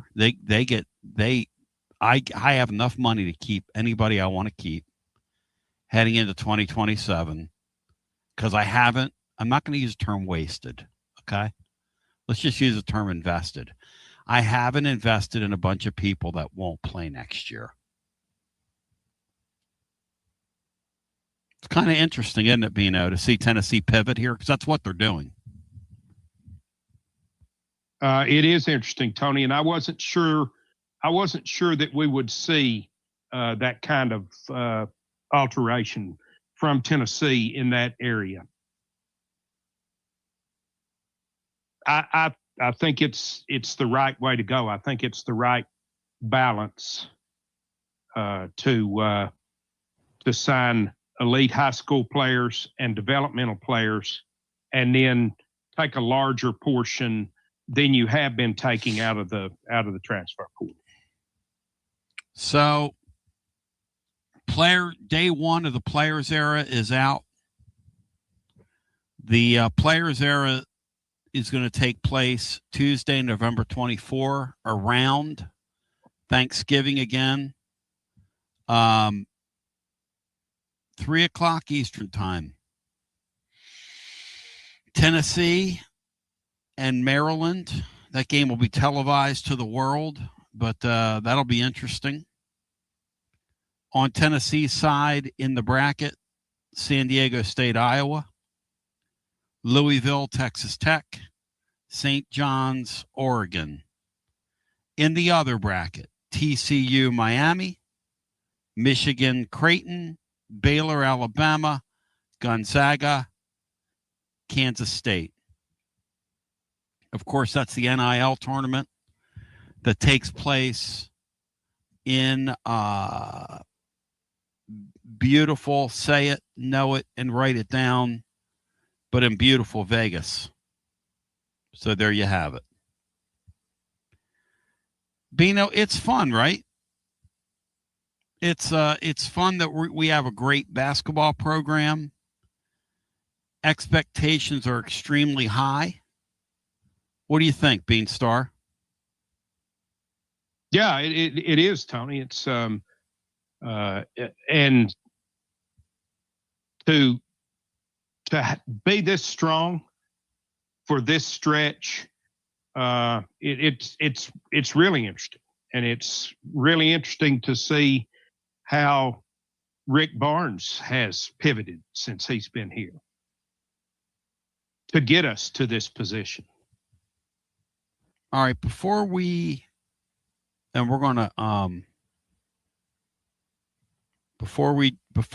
brief timeout, I want to get this in because I said we would.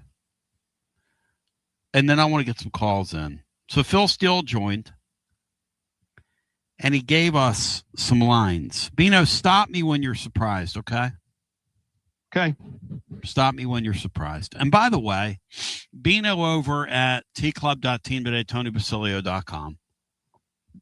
I mean, I'm just going to call it what it is. The guy reigns supreme. The guy reigns supreme. His coaching breakdown, the way he broke down the league, and you put both Josh Heupel and Brent Venables, Bino, in the same category, which is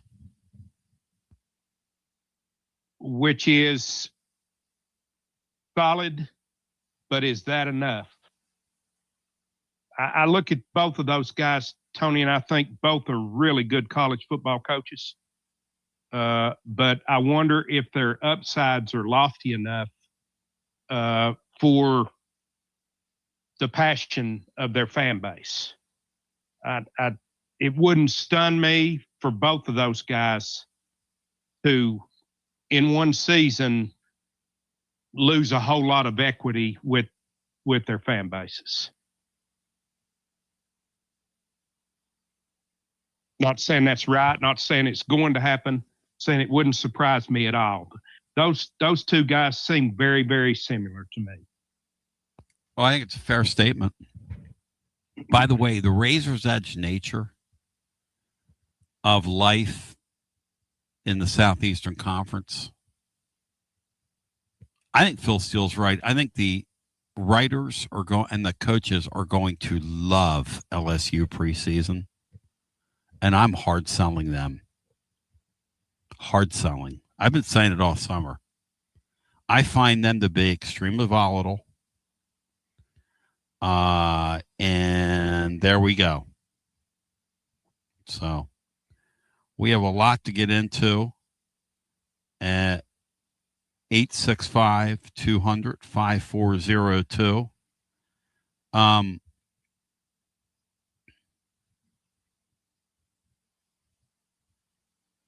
Kiffin's Wreck Lexus speaks for me. He says, I never understand the hate for Lumbo. Bottom line is people pay attention to what he says. That's what's most important. People know the guy's got great information, whether they agree or not. And that's right. Guy's got good information. And he's a smart caller. Now, is he as abrasive as the most coarse sandpaper that you can buy off the rack? Yes. Does he have the personality of the kitchen sink? Yes. Is he hard charging and kind of mindless at times? Yes. Is he a Yankee to the core, which is to say he's as obnoxious as 5 Southerners you know? Yes.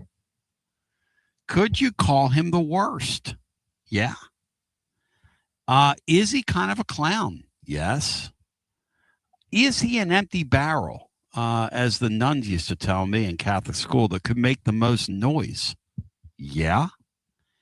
Is he what Scripture would call like a resounding gong? Yeah. But he's pretty entertaining, Bino, yes. And he's got pretty good stuff. Told you and this I brought before, him on. I brought him on. Dr. Oz says, yeah, he's a great caller, Tony, but he's never right. We got a Dr. Oz out there now? No, he's the ghost of Dr. Z. My bad. Ghost of Dr. Z. Who I think is the guy who used to be Dr. Z, but I banned him for life. He got on my nerves.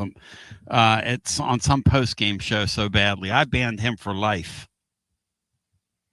Anybody, I've told you this before, Tony, anybody that lives up there just outside the gates of hell in Columbus, Ohio, that's still a ball fan, they're all right with me.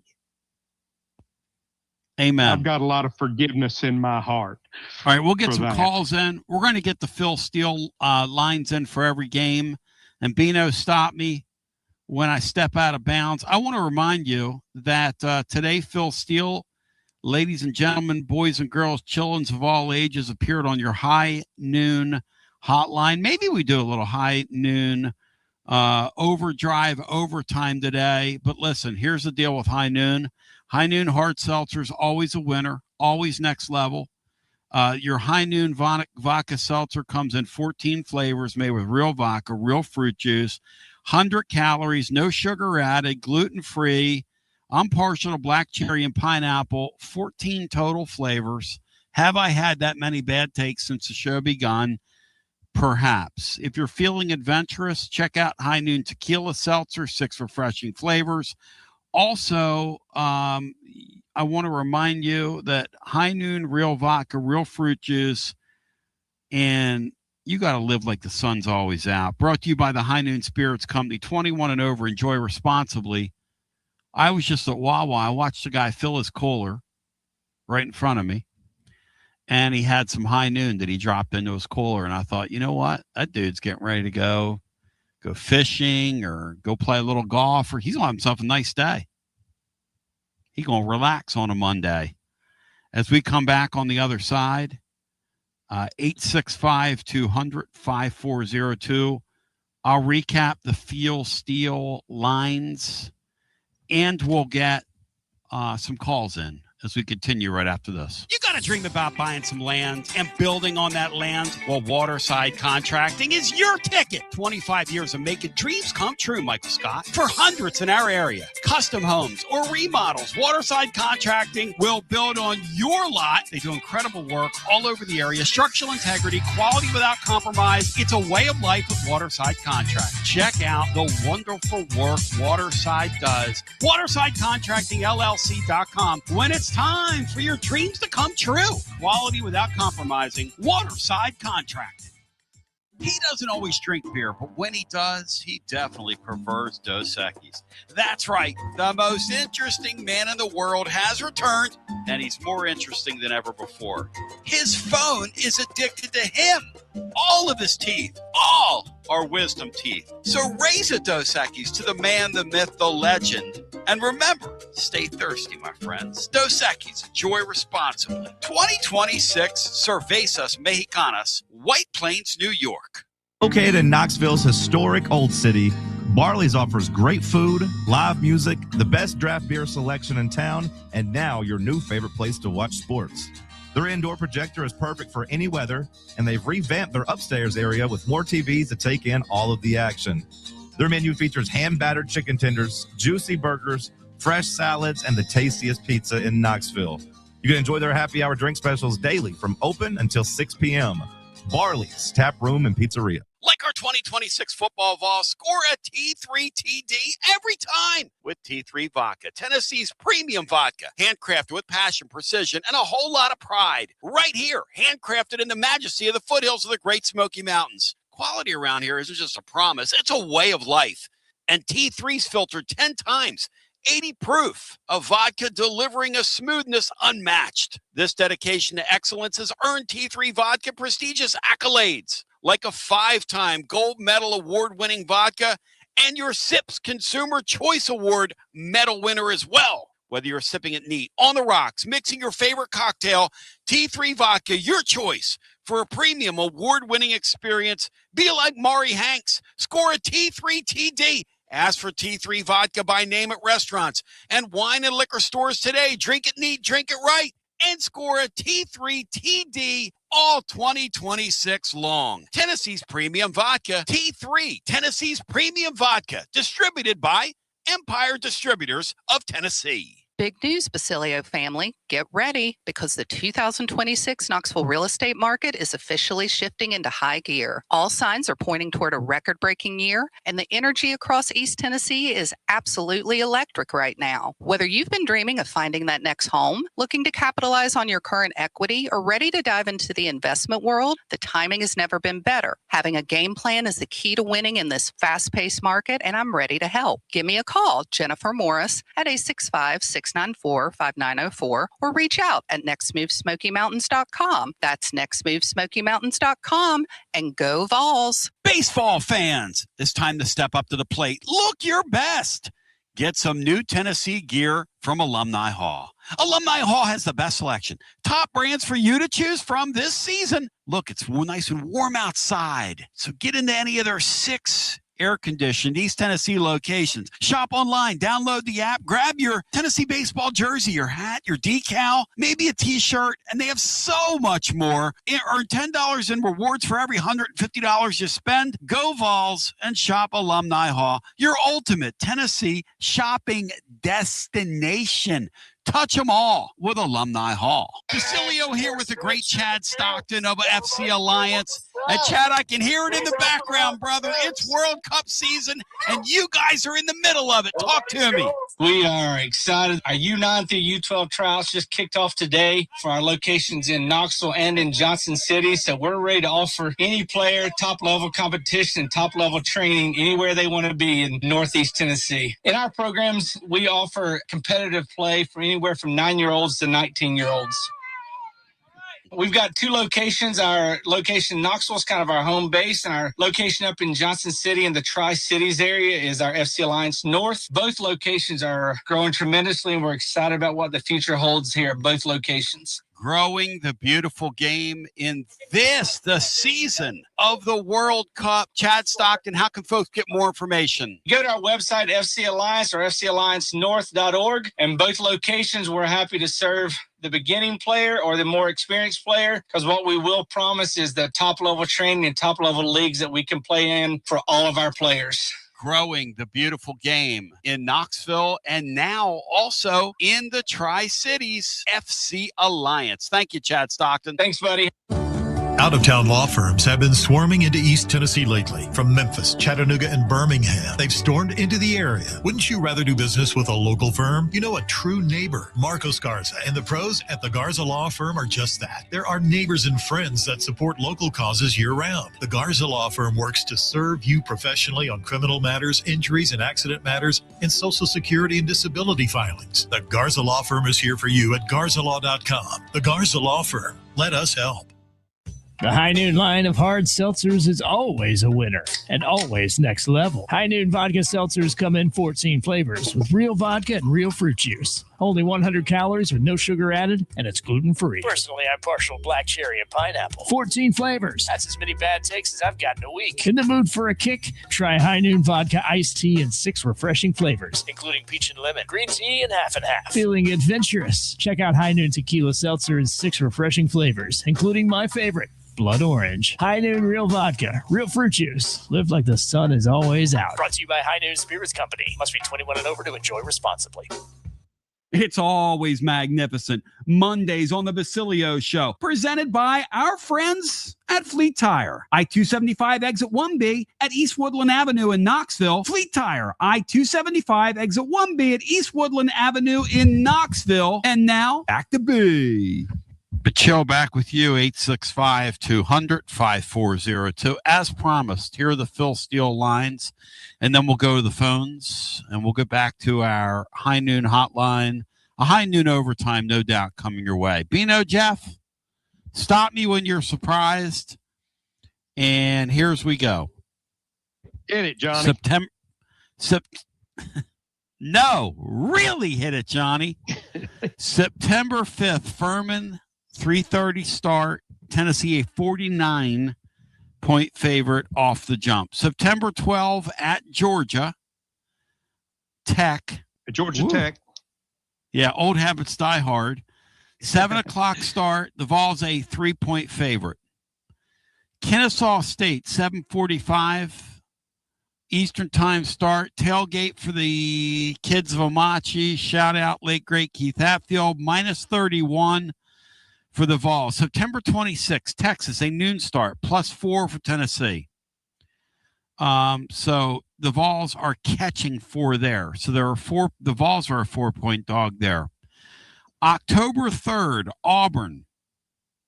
-7, the number for Tennessee. At Arkansas, October 10, -6, the number for Tennessee. Alabama, October 17, Neyland Stadium, a pick'em. October 24, at South Carolina, +3 for the Vols. So Carolina, a 3-point favorite. November 7, Kentucky, night game, -14 for the Vols. Tennessee, a favorite. At Texas A&M, November 14, +7 for Tennessee. November 21st, LSU, -3. So the Vols a 3-point favorite. And then closing out the season with Vanderbilt, -6 for the Vols. So Tennessee is only a underdog in 1, 2, 3 football games and a pick in another. Anything surprising, Bino? Then we go to the phones. Yes, Tony. Several surprises, a couple bigger than the others. A little bit surprised just on the basis of our history in Fayetteville that we would be laying almost a touchdown at Arkansas. Surprised that Alabama isn't a short favorite here rather than the pick'em. Really, really surprised again, regardless of our recent history at South Carolina. For them to be a 3-point favorite there, I would think that that's almost a touchdown off of what it should be. I think Tennessee should probably be a 3 or 4-point favorite. And then us laying 3 to LSU at home late, I would think that would be closer to a pick 'em. Let's get Brian. How about you? Before we go to the phones, Brian, anything surprise you there? I guess it shouldn't, but Kentucky -14. that seems a little bit high to me. I thought it'd be closer to maybe 10, but nothing really jumps out. All right. Let's get Jordan in Athens, who will join next. Hey, Jordan, you're in Athens. Welcome in. Hey, good to be on the show. Haven't called in a while. Let me tell you, you get 4th of July behind you, it's like your mind just starts daydreaming about football season. This is a fun time of the year to where hope springs eternal. But I wanted to just kind of give this little plug or bit of input. I was pretty upset last year, whenever it was, that the Nike Adidas switch was announced. Yep.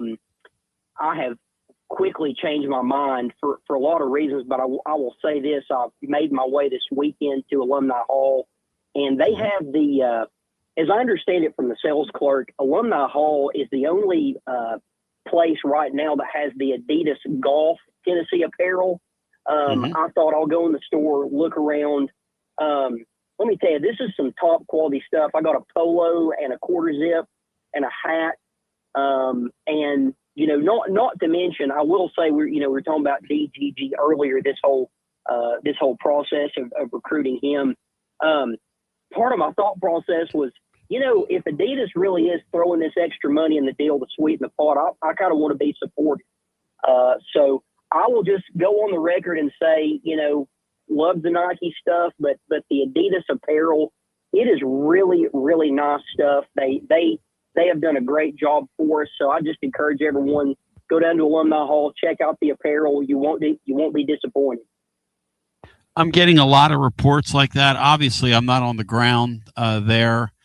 And we had Beth Parks on the show Friday. She was threatening to put me in some new stuff. And Bino, I do use the term threatening. She was really threatening to dress me up. I'm not sure if I'm comfortable with that. I've got a long sleeve Tennessee shirt that I'm wearing right now that I've been wearing around that I got at Stover's like 10 years ago. So I wear it to play music in. But yeah, what we heard in the past was Adidas stuff is not up to snuff compared to Nike. You're telling me you believe that the Adidas stuff is up to snuff. And you were a skeptic, yes? Yes. Let me tell you, the material is good. The fit is good. I mean, again, not to get into all these nitty-gritty details, but the polo I got has one of these retro kind of like strutting smoky logos on it. I mean, it's really, really nice. So, you know, if you were like me and were skeptical, go check the stuff out. Go put eyes on it. Go try it on. You will be impressed. You'll be impressed. And let me say this too, Tony. I was thinking about this too. In this, you know, transfer portal area, the DGG thing, isn't it kind of nice to have some excitement over a high school prospect? I mean, I don't know that we get that much anymore with the portal and NIL. So, you know, this is going to be fun to monitor into next week. And but yes, I'm a believer in Adidas. I appreciate what they've done for us. I think it's going to be a great partnership. So, yep, just wanted to kind of drop that in there for the show today, guys. I think that's a really great observation. We don't get many of these old school, feels like recruiting battles that make you feel like a kid or that make you ready with the anticipation of this. It's got a real old school feel to it. That is so well put by you. I haven't even considered that. But here we are. We're like 9 days out. We're counting down, right? We're counting down. That's right. We just don't get it much anymore. So let's enjoy it for the next several days. And hey, enjoy the show. Appreciate it. Thanks for having me on, Tony. Yeah, thank you. And if news breaks out, we'll break in. And maybe if something happens in Columbus, maybe we'll get Columbus on to give us the perspective from up in Columbus. And then what happens when he does? What happens? Seymour Joe said that caller has to be a plant, Bino. Isn't that a shame? That's how people think. Why would they think that caller was a plant? I don't know. Dave said about DGG, is he positive or negative, Bino? What do you think Dave is? We're not getting him. All right. He said, we got no shot. All I can say, this is Dave now. This damn guy. Where did you get him, Bino? This freaking guy. All I can say is that everyone should be wearing their cup with 2 P's on July 22nd, and I didn't do it. I literally got him out of left field. Brian Hartman, give me a little Dave here before we head to another high noon overtime, often imitated, never duplicated. Go ahead, Brian. Pick up another first down. We'll never pick up another first down. We'll never win another game. Tell the fans to keep their cups on. Force another punt. Keep your punts on. Keep your cup on. Keep your cup on. Keep your punts on. I like keep your punts on. That's even better. William Patterson's up next.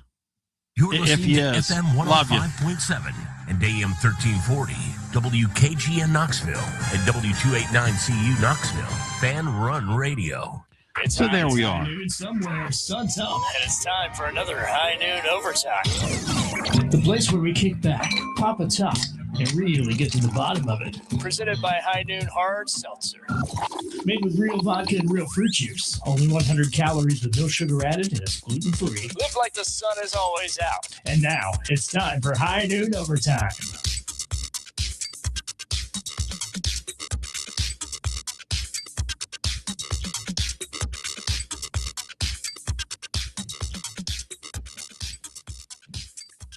Hey, Brian, since you did a little Dave there at the end of the radio show, give me a little Mark in Columbus, a little It's Dead. People are requesting that, Brian.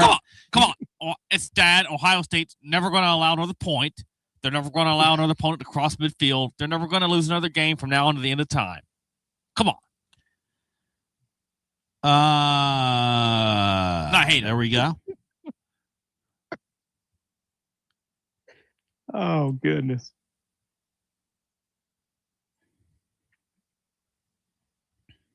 I mean, we have so much inside idiocy that goes on with the radio show. Just idiotic stuff, right? It's absolutely what makes it, Tony. What makes it. I mean, it's just like utterly moronic is what it is. Let's go back to the phones and we'll get our next call in. Hello and welcome. Hi, you're on the air. Well, we've got open lines now. Oh, really? Yep. Unfortunately. So you're telling me that's it, Bri? Well, is that it for us? That's all I can. There's nobody else. There you go. Vacated him, or took their spot after they vacated. There you go. Come on now. They want it on the radio show, Bino. See how that went? Never gonna. Hey, Bino, your thoughts on the Steele appearance today, Bino? We really didn't get a chance to do a postscript on that. What surprised you most about anything Phil said?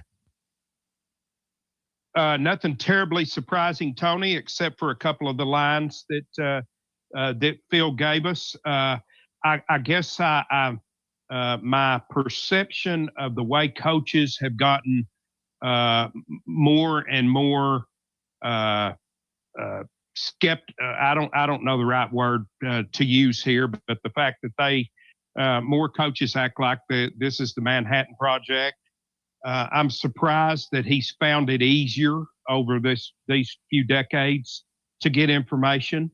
But I think that says a lot about who Phil is and how he's used the information that he's been given over the years. Than it says about coaches. So, yeah, it just seems like in that, and the thing I like about what Phil's done, man, that annual business is a shrinking deal, man. Yeah. It is. That is an ever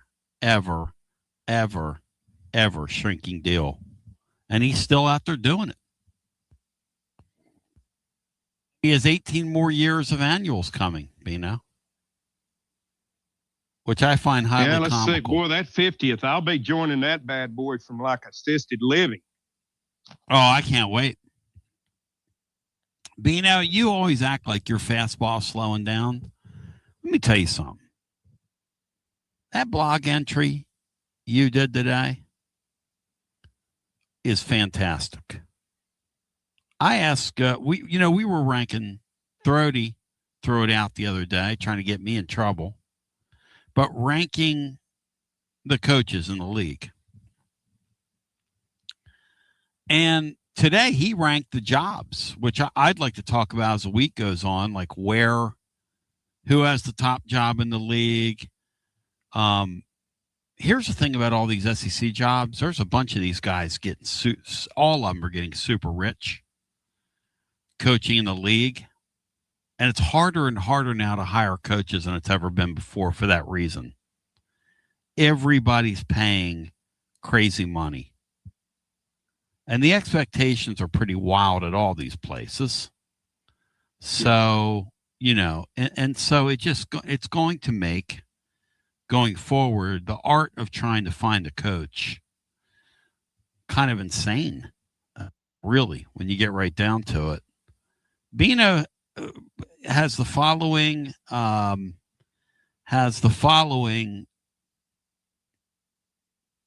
subjects for coaches. He's got the boss, what could be, no frills excellence, what am I doing here, which is a great place to put Kalen DeBoer.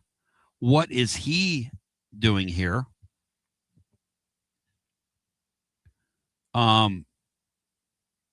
Such a good take by you on Steve Sarkisian. You talk I about said a guy, at the top, Tony, is my perception and my perception only, but it seems No, you're to right. me like he's had 3 terrific jobs, and I'm not sure why. No, it's a great point. What is he doing here? The guy's had the Washington job back in the old days when they had money and they were in the playoffs. Now, I don't know about right now what Washington is or isn't. I don't pretend to know that. They've slipped, obviously. The USC he job, took it over at a time when they were down, but they were still they were still a highly thought of program. And he had his issues, right? Didn't he have his issues there and had to resign?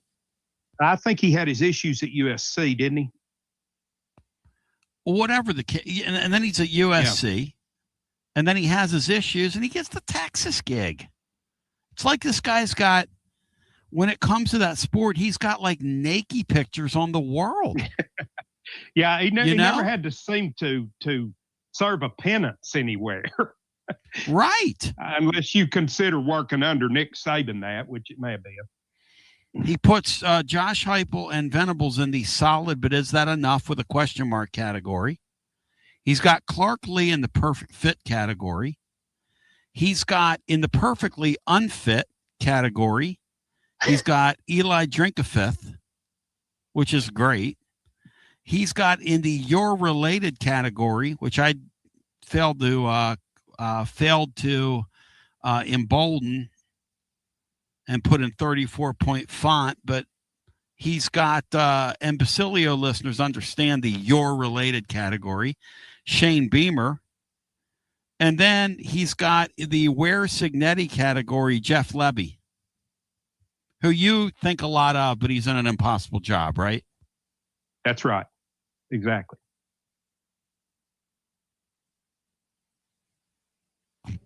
Because nobody is going to win Mississippi State.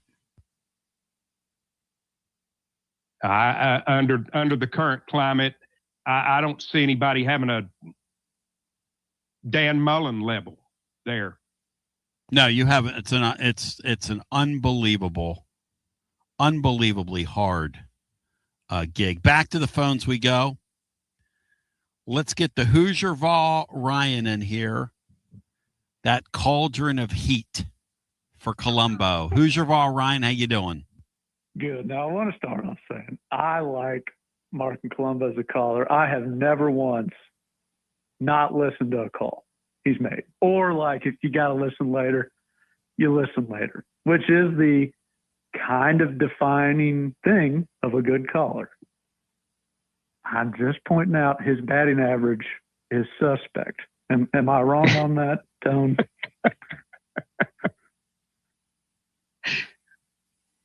Well, I mean, Lumbo's a takesman. He wasn't entertaining as all heck. Well, when you're a takesman, though, your batting average is what your batting average is. It's just interesting that he's in a spot there and Tennessee's battling with this guy, and now the excuses are starting to come out from, as Mark says, in that community and in the recruiting community up there. Because if Tennessee gets this kid, it won't be that they outworked him. It won't be that they outsmarted them. It won't be that they outpaid him. It's that they did something extra for this kid. Like what today? What can you do that's illegal? You can't do anything that's illegal now. Well, let's hope. That'd be amazing. Yeah. But I got to say, I think I said this in the chat, and I got to bring it up. And I really do love Mark as a caller, even though he just grinds my gears so much. But you got to have a heel. That's what makes the show great. That's what makes everything great. Y'all remember the first year of Heupel when he said we were going to suck something fierce and the program was dead? And he would call into your post-game shows and just say he didn't watch the game. Y'all remember that? Yes.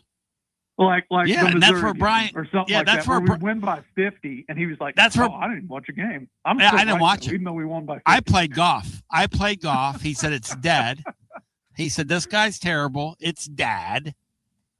I mean, and then he said, Brian, what did he say one year about Tennessee fans and something about it was baseball? Brian, what was the context of that? The T-shirt. Just comment? Because you buy a T-shirt doesn't mean you deserve a ticket to the game because you're going to yell loud. Come on now. Yeah, that was another one of my favorites, but he's great. But yeah, he is funny. Apparently he's a big old dude though, so yeah, I might want to watch what I say about him. Lumbo's a big dude now, yeah. But yeah, let me ask you guys this. It's hard knowing. Let's assume DGG, and that's David Gabriel's George. That's his real name? Yes. Yes. Let's assume we land him. Do you think he could have a Jamal Lewis? I was bored watching some old highlights, YouTube, over the weekend. Do you think he could have a Jamal Lewis freshman level impact next year? I think that's the expectation. I think that's what they're going for. Yes. Look, they comp him to Adrian Peterson with a straight face. That's that'd be amazing. He might be the greatest running back of the 21st century. Nuts. Klatt does a thing. He ain't everyone's cup of tea, but Klatt did a thing where he did position by position, and his pick for the 21st century for running back was AP, Adrian Peterson. Well, here's my thing. Philly earlier had an interesting thing he said about Jamal Lewis. And Phil's not everybody's cup of tea. He thinks Jamal Lewis is our Herschel Walker, Bino, what he did as a freshman here. Thoughts on that, Bino? God, I mean, he was a stud here once he hit the field. So, I think that's a good comp. And the thing that gives me hope is I think running back may be the easiest position of all to project what they're going to do in college based on what they've done in high school. And the other side of it is, too, just not want to belabor this, because I'm not besmirching the guys that are there, but we haven't seen somebody with elite level running back skills get a shot here under Heupel. Man, you're going to be in the second level constantly. I think if Dylan Sampson went on the open market, Georgia, Ohio State, who like if you're a running back right now, Georgia, Ohio State, and there's probably one other team I'm not thinking of where that is the absolute gold standard. They will not take less than super elite. I would say Dylan Sampson's the only one they'd look at recently. So, yeah, I think that's a fair point that if we land him, they would both instantly feel like, would you take this guy? They'd say, yes, knee jerk. So, yeah, I think that's a good point. Yeah. And here's the thing. Kiffin Lexus said, now we compared Nico to Manning, and now we're comparing DGG to Jamal Lewis. Bino, I compared Jamal Lewis to, I said he was our Herschel Walker. I didn't say anything about DGG. I'm not comparing DGG to, I'm saying people comp him to Adrian Peterson for the type of back for how he looks, how he presents, the style of back he is, big, long, elegant guy. Look, I'm not saying he's Adrian Peterson. I would never, I'm not doing that. I mean, I don't know what anybody is till I see him on a college football field. However, like Bino said, NFL, these great backs, I mean, if this guy is what we think he is, shit. And he commits. Yeah. Are you kidding me? Big deal. It's a huge deal. And with quarterback versus running back, let's say you're not quite let's say you're not quite there yet at running back, but you got that potential. Your floor is much higher than the quarterback that's not quite there yet. The quarterback that's not quite there yet is going to have growing pains. The running back that's just really good but not elite yet, I mean, that's not the same thing. You can mask that a little bit more. So that would be quite exciting, even if he's not quite to his elite level yet. Out the door, Columba, keep calling him, bud. I love you. I will say when he said Julian Sayin was going to be Joe Burrow-esque, he didn't clarify if he meant Joe Burrow when he was third string at Ohio State or at LSU. So he technically might have been right on that take if he meant when he was at Ohio State. So that's all jab at him out the door. Ryan's keeping receipts out here. I'm telling you, Ryan's got, and Ryan, I love you, appreciate the call, but Ryan's got a little cattiness toward Lumbo. And that's all right, right, Bino? You and I have talked about that off the air. There's Absolutely. If intoxicating about State the air. Can't have that, who can? There you go. I want to do this on Friday, Bino, in honor of DGG because we're going to be a couple days out. Or maybe we should do it on Monday. But I do want to talk about, I want you to give me your 5 best Tennessee running backs in your lifetime. I'll give you my 5. I want Bino's 5. I want everybody's 5. If you're younger, give me your 5. Like people were talking about Sampson. Hey, I'm a great player here. People think I'm dismissing like the guys we've had at running back. Hey, the kid, Deshaun Bishop, could have a huge season this year if the quarterback can play. Whomever that happens to be. But we'll see. Going to be an intriguing year. Back to the phones we go. And people mistake when I talk about playmakers. I'm talking about both sides of the football. Earlier, somebody said, well, we're going to have this playmaker thing Tony says all the time every year.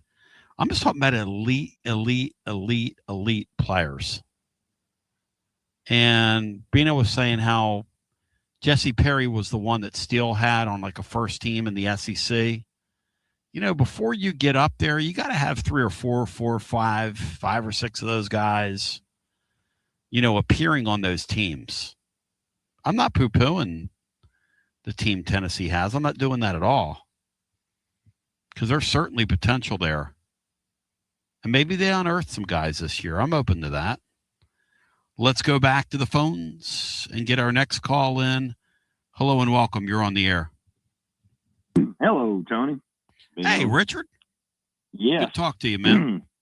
Yeah, it's been I guess quite a few weeks, I guess, but I've been listening a lot. Just extremely busy and running and on the road and in Memphis, Tupelo, all kinds of places. Tony, it got me running everywhere in business. So, but but always good to be able to listen and have the show when I'm driving as many miles as I'm driving. So believe me, the show gets me through all them long hours behind the wheel, man. So we're glad to keep you company, my brother. Glad to keep you company. Always. But hey, first of all, real quick, my favorite running back of all time that I've got to witness and everything is Chuck Webb. He's my absolute favorite. So I hate it that he got injured in that Pacific game.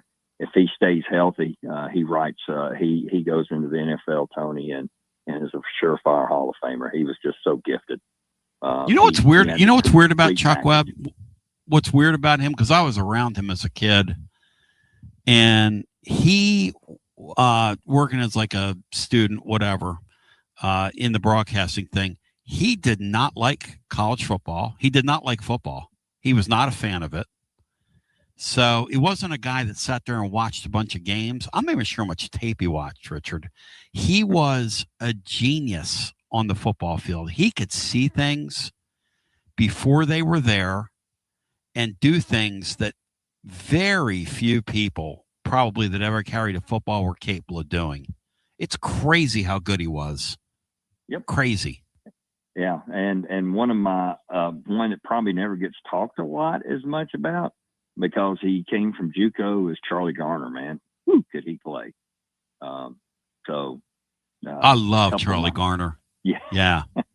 And Tony, I was watching some old videos recently, and I was watching Charlie Garner and his one good year at Tennessee and the things, and that's what got me thinking. I'm sitting there like, wow, what would Charlie Garner, an elite running back that is that elite, NFL elite type player, what would they look like in Josh Heupel's offense, and how much more would it open up the downfield passing game? And because you'd have to load the box to stop this running game the way we're going to run it. So I think my take for the last couple of years. I've always been, I want to go all in on one of these potentially elite running backs that can be game changers because I just want to see it happen one time.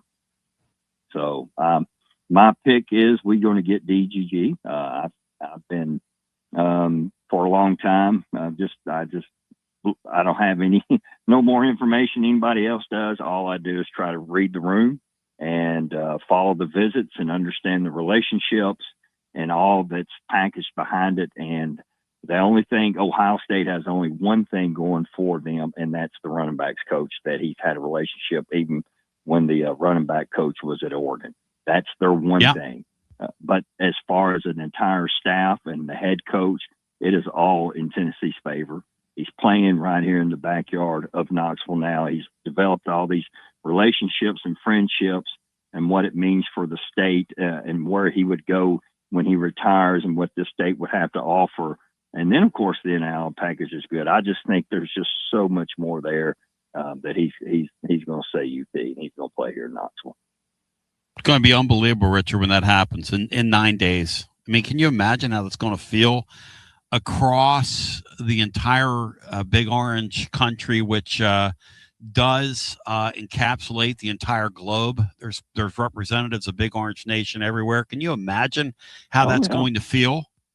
I think it'd be great. And one thing, I understand Mark's take. Mark's just like, well, I just can't see him just turning Ohio State down. Yep. I mean, I got to witness that one time. Our one running back guy that I worked with and trained with and did a lot chose Ohio State over Tennessee because he wanted to go up there to the Ohio State University. It was a pull. But I kind of get offended when I hear people just try to downgrade the Tennessee football program like we're Vanderbilt and going up against Ohio State. Man, look at our tradition. Look at our history. Look at all our NFL Hall of Famers that dot the NFL and all the players. It just irritates me when I feel people putting us way down like we're just some little crumb below Ohio State. Yes, they have better history. They've won more championships than us, but man, it's not act like this is Ohio State and we're MTSU. You get where I'm saying, Tony? I totally. 50,000%. And the thing is, those Ohio State people are so obnoxious, Richard.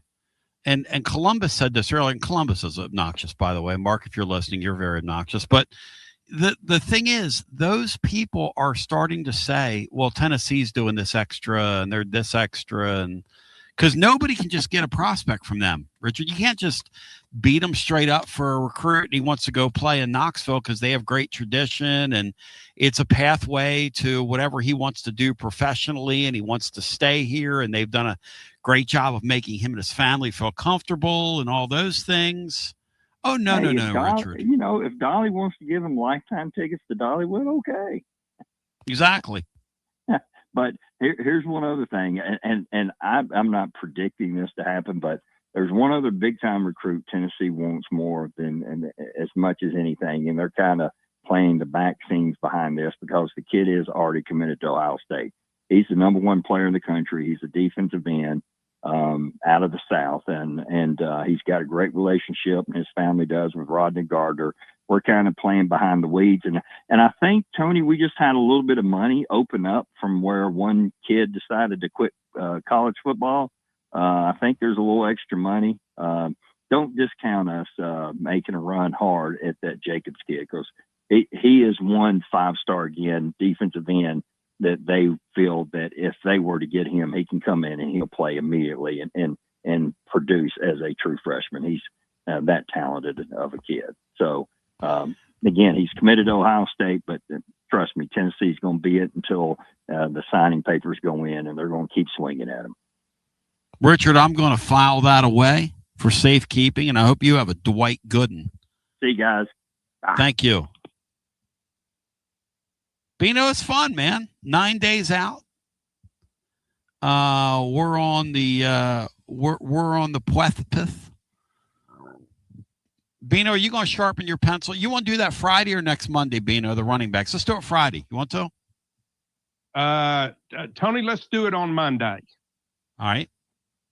Let's do it on Monday rather than on Friday. Beanstar, the Chuck Webb thing, people in our chat that were around here then said Tennessee would have won it all if he didn't get hurt. The craziest thing was he got hurt in a game against Pacific. I was there that night. It was right in front of us. And it would look so innocuous. He wasn't even tackled. It just happened on that stupid turf that everybody played on back then. And I'm not blaming the turf, but I saw the other day where the University of Washington's going back to turf. What are we doing? You make this investment in these guys. What is the NFL doing, Bino, playing on artificial surfaces? When the FIFA came in here and said, we're not playing any game unless you put it on regular grass, natural grass. Doesn't make any sense to play anything on turf. The turf of today is much better than the turf of yesteryear, Tony, but still it's, if you're in an area where you can, unless you've just got an outside stadium with extreme weather, Buffalo, places like that, if you can grow grass and keep it, I'm sure that most players would prefer grass. Yeah, people are asking about Pacific. I don't think Pacific has a football program anymore. A couple of young kids. Hey, Jude. Tennessee beat them like 50-something to nothing that day. They were doing a solid for a guy that used to coach here by the name of Walt Harris. He was a coordinator under Johnny Majors. They were just doing him a solid to play them and get them a payday. They came across the country. It was like a Saturday night game. It was just sort of a sleepy football game, a classic bye game is what it was. And the kid got hurt in a classic bye game, and you had to see. Here's the thing you got to know about Chuck Webb. Johnny Major's favorite football player ever was Tony Dorsett. That's what Majors called him because that was his name, Tony Dorsett, who led them to a national championship at Pittsburgh. And Johnny said, the only guy that I would ever put in his class that I saw and coached was Webb. The only guy. That's how good Chuck Webb was. And Chuck Webb didn't watch football. He didn't care about football. He was kind of aloof. He was sort of a weird guy. He kept to himself. He was a genius on the football field. Like we talked about that with the World Cup a couple weeks ago with these guys that this Messi guy, like they just understand what to do in space and they can anticipate where this guy over here is going to be. And the vision is just like, they can just see it. It's not moving fast for them. Like great musicians you play with. It's like, oh, how are you doing that? Oh, I don't know. I'm just doing it. I'm over here struggling, trying to keep up, whatever, or do something. And they're doing like all these intricate things. And you're going, what in the hell? I mean, Chuck Webb was not fair, Bino, on a football field. And you were there at the game. I guess he ran for 296 yards against Ole Miss. I mean, Bino, the guy didn't break a sweat that day. He did not break a sweat. He almost ran for 300 yards in a league football game. No, we had a run of great running backs, Tony. And I think he was the best of the best of them. Wow. But you're right. He just, among the very best, he stood out. Martin King said, our buddy, Dude Wipes Martin, because Martin, if I got close to you for saying this, I would literally take Dude Wipes and wipe your mouth. After I used them on me, on my behind. He said the following: DGG will waste his career if he comes to Tennessee. Now, he's an Ohio State fan to the core, Bino, yes? Yes. And Negative came behind him in true Negative fashion. Negative's already told us we're not getting him. And he said, hey, Martin, nobody gives a shit what you think.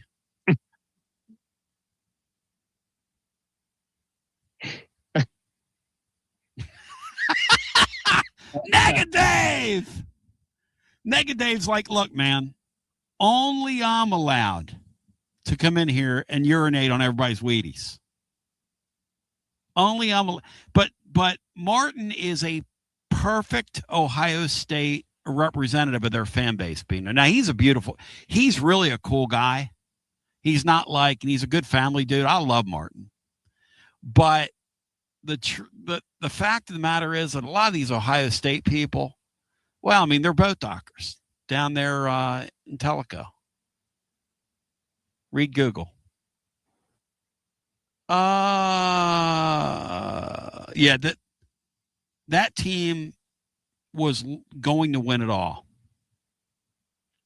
When people say you have to be lucky to win it all in college football, that's what they're talking about. You got to stay healthy too. Bino, with a healthy Chuck Webb, that team was going to win the whole thing, yes? Really, it wasn't going to be close. They had a great opportunity to win the whole thing, yes. Because I think them and Colorado were the two best teams. They played that year to start the season in Pasadena on a baseball diamond. It was in San Diego, wasn't it? It was in San Diego. It was in California, Tony. I remember if it was Anaheim or where it was at, but it was on a baseball cutout. At any rate, it was undamn real how great those two teams were. I mean, the amount of talent, because Colorado had all those Southern California kids on their team in the Bill McCartney days. And it was just simply amazing. I mean, if you go back and watch that game, you will see one of the great football games ever played and that was a kickoff game to start the year. It was like not an exhibition game, but they used to have these like a bowl game almost for these teams to start the year. And I think that was called the Pigskin Classic. And it was I think that was a Disney game. You might be right, Bino. That thing had to be in Anaheim because it was the Disney picked whatever they called it, the Disney Pigskin, and then the Kickoff Classic was the one up there in New Jersey, where Hoffa's buried. Yeah, Pigskin Classic. Yep. Well, Bino, much love to you. Tony, thanks. It's been a lot of fun. You guys have a great week this week. Want to thank my friends. Say it loud, say it proud, say it, know it, and write it down. Shout out to my friends at High Noon. It's High Noon somewhere. They provided your High Noon hotline today. And also Phil Steele appeared on your High Noon hotline. And the bottom line is, ladies and gentlemen, boys and girls, children of all ages, it's High Noon somewhere. And the sun is up. And I want to shout them out for presenting another High Noon overtime, High Noon hard seltzer. Real vodka, real fruit juice, only 100 calories, no sugar added. It's gluten-free. Live like the sun is always out. And I want to shout them out. Thank you to them. And the High Noon Spirits Company, 21 and over, to enjoy responsibly. Brian Hartman, thank you. Tomorrow we dig into the fact that this Tennessee baseball team, Berkey's going to join after the MLB draft coverage. That went for Tennessee about as well as humanly possible. About as well as humanly possible for the Vols. In the meantime, we love you. We appreciate you. And we support you. G to the B to the O. Thank you.